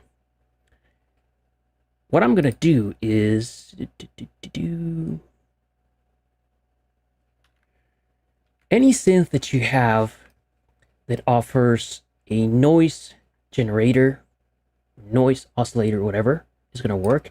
In this case, I'm gonna use a Juno emulation because it's very simple enough to use. That's the only reason. But like I said, any subtractive synthesizer that offers a noise generator will work. Right? Awesome. Lovely noise. We'll add some chorus to make it more interesting. Okay, and I'm gonna call this noise, and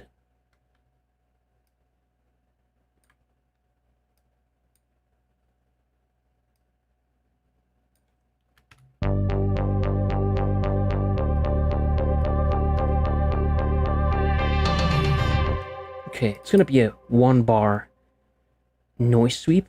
It doesn't matter what note we play.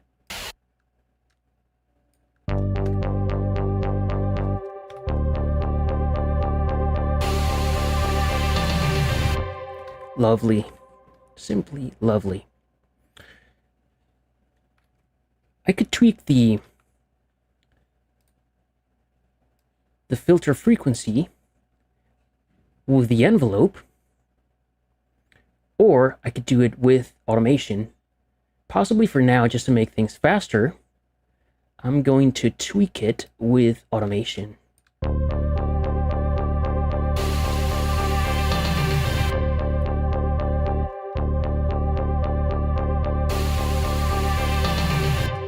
Okay, for that, let me create an automation lane. There we go.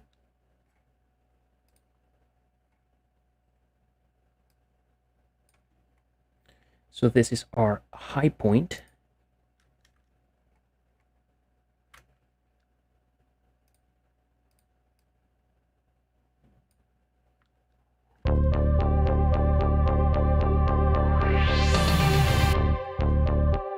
Kind of.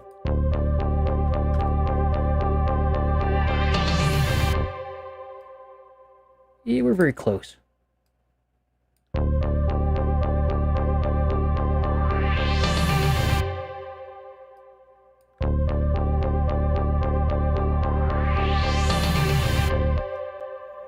From here on out, it's tweaking how fast you want it to start making a sound and get to the top. And we could fiddle with this all day long. I'm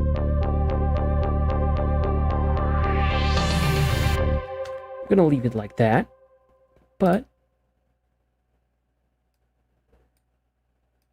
I don't want it to open completely.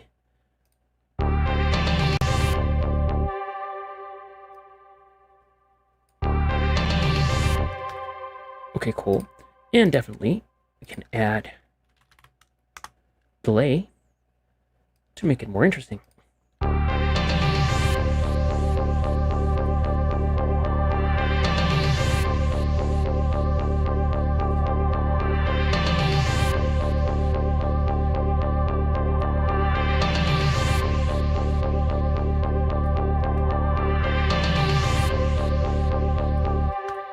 Yeah, that'll work.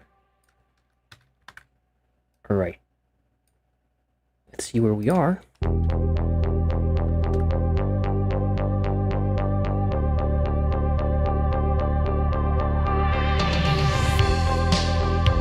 I feel like I want the toms to be just a little louder. This is where our toms VCA will come in very handy.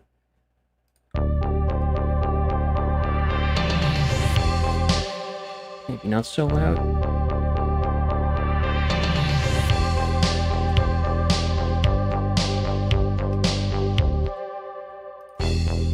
Let's listen to the intro, top to bottom.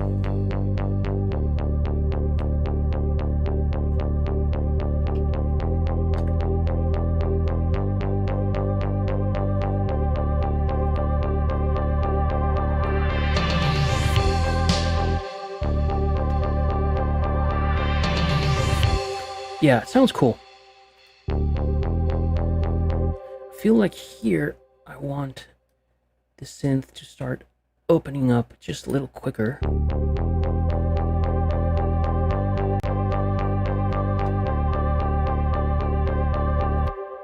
And maybe here progress a little bit more towards the top.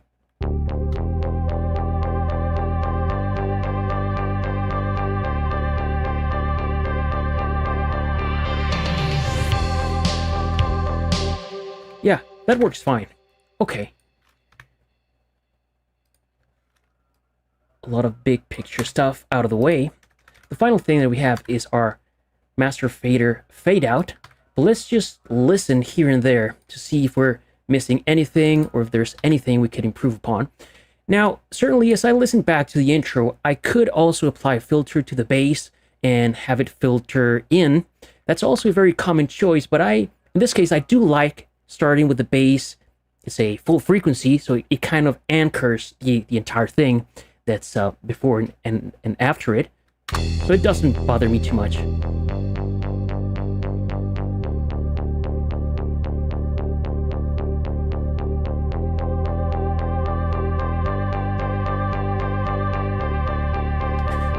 Now I feel that the filter is opening up a little too abrupt, and this is the kind of thing that we could spend hours just tweaking it so it's right, but I'm gonna leave it like this. Yeah, better.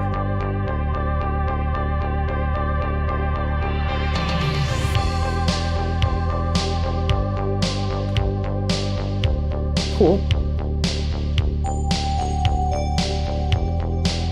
I felt like the bells are a little too loud during the verse.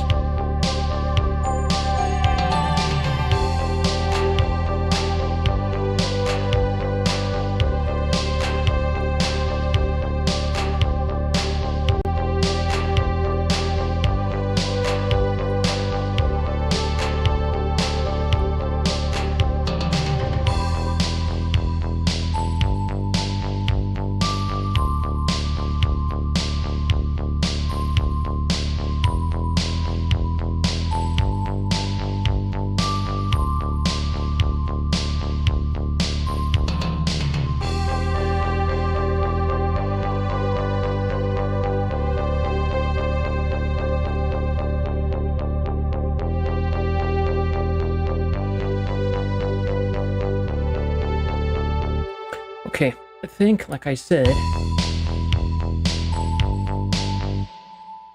the bells are too loud in the verse. Or are they?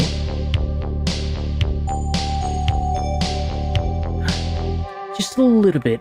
And because I don't want to screw up the level that I have them in on the bridge, I'm going to automate the level. Create an automation lane. Go away. Bells, bells, bells. The hell's bells. Here we go. And bring them down a couple of dB during the verse.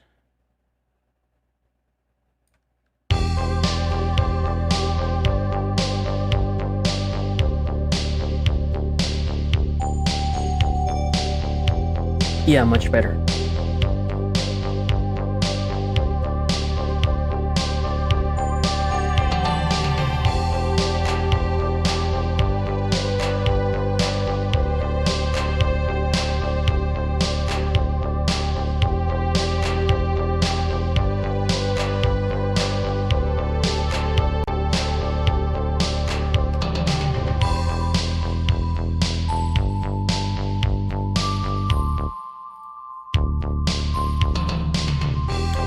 Okay, overall, I think I'm done for this exercise for today's show, except that one thing that's still bothering me is the tom fill, and the reason it's bothering me is...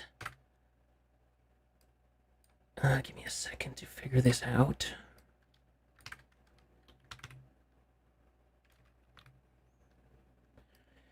Is the panning of the toms.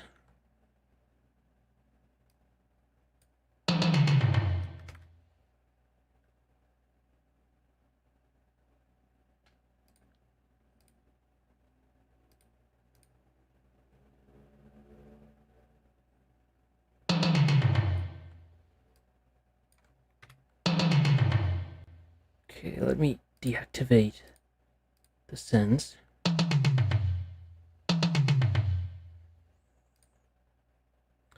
If I look at the samples, you see that they are louder on one of the channels. This one's more even. This one's louder on the left-hand side. So this is what's kind of throwing off my panning.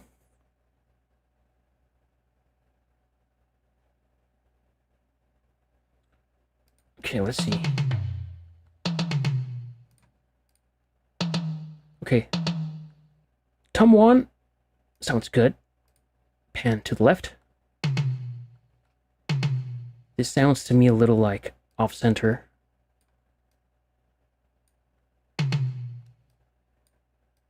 Even if I pan it all the way to the right, you see it's not moving. Okay, maybe this one I'll leave like that. Okay, cool. And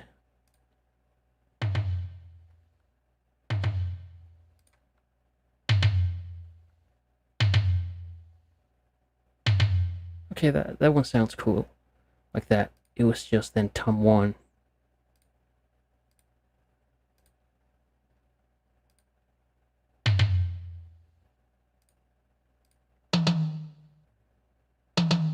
Yeah. I think I figured it out.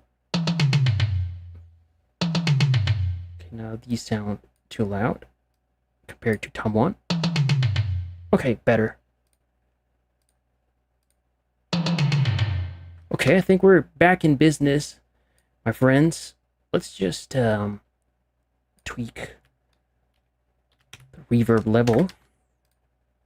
Actually, the toms level.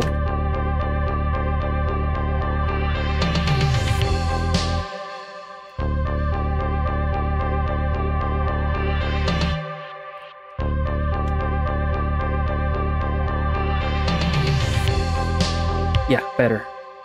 Much better. Okay, cool. I like that.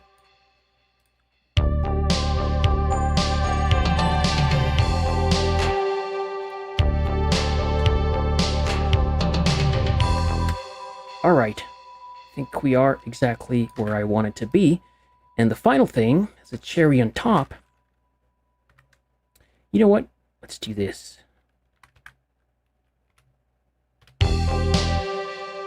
Let me apply a little bit of mixed bus compression to our master fader. And the same settings that I explained on my, while I was applying the compression to the drum bus. Ratio very low, 1.5 or 2. Attack as high as it goes. In this case, for these types of bus compressors, 30 milliseconds. The release as fast as it goes, typically 100 milliseconds or so. And I'm going to bring the threshold down until I see like 2 dB of gain reduction. I don't want to go crazy with it.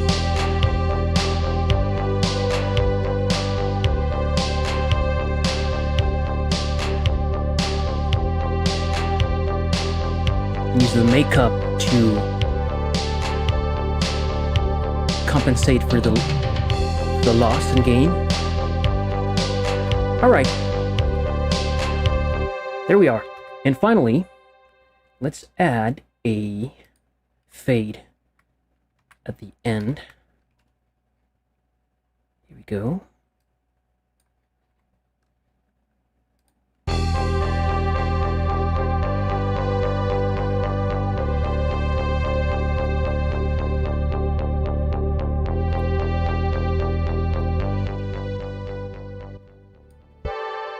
Let's see what feels right.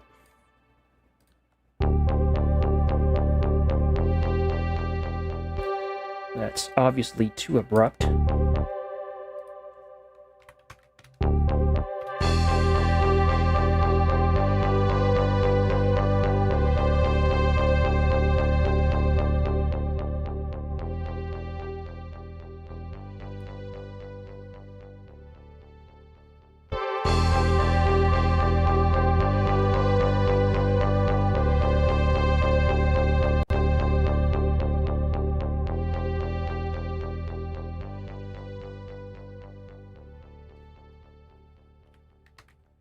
Cool. I like it. All right. Let me get rid of these tracks. All right. And before we go, so a quick rundown. This is our 40 bar arrangement. Very quick and easy, quick and dirty. Of course, we could have spent an hour or more finessing some of the details, but I think for now, it works just fine. Oh, and what if we added this noise sweep to our final transition?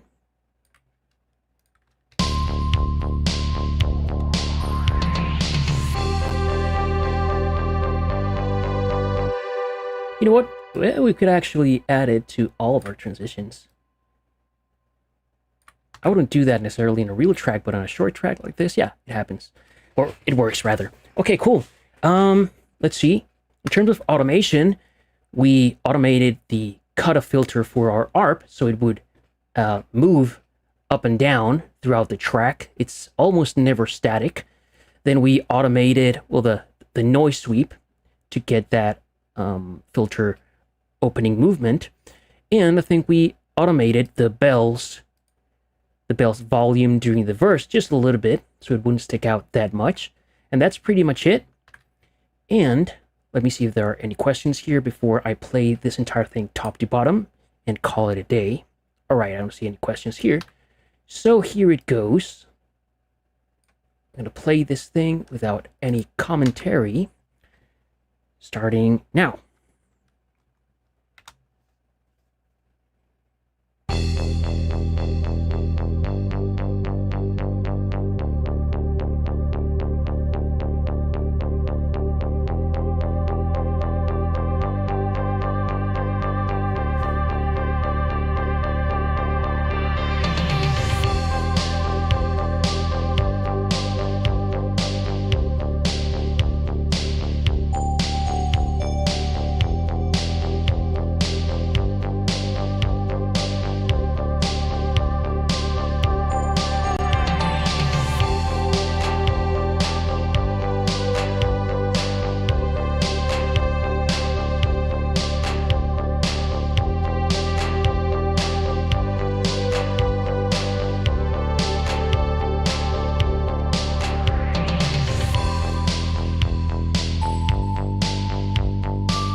All right, my friends. There you have it. Pretty simple stuff. Putting all the elements of composition and arrangement together. You saw me making some very simple EQ compression moves using delay, using a reverb. Nothing out of the ordinary, nothing too complex. Simple does it, easy does it.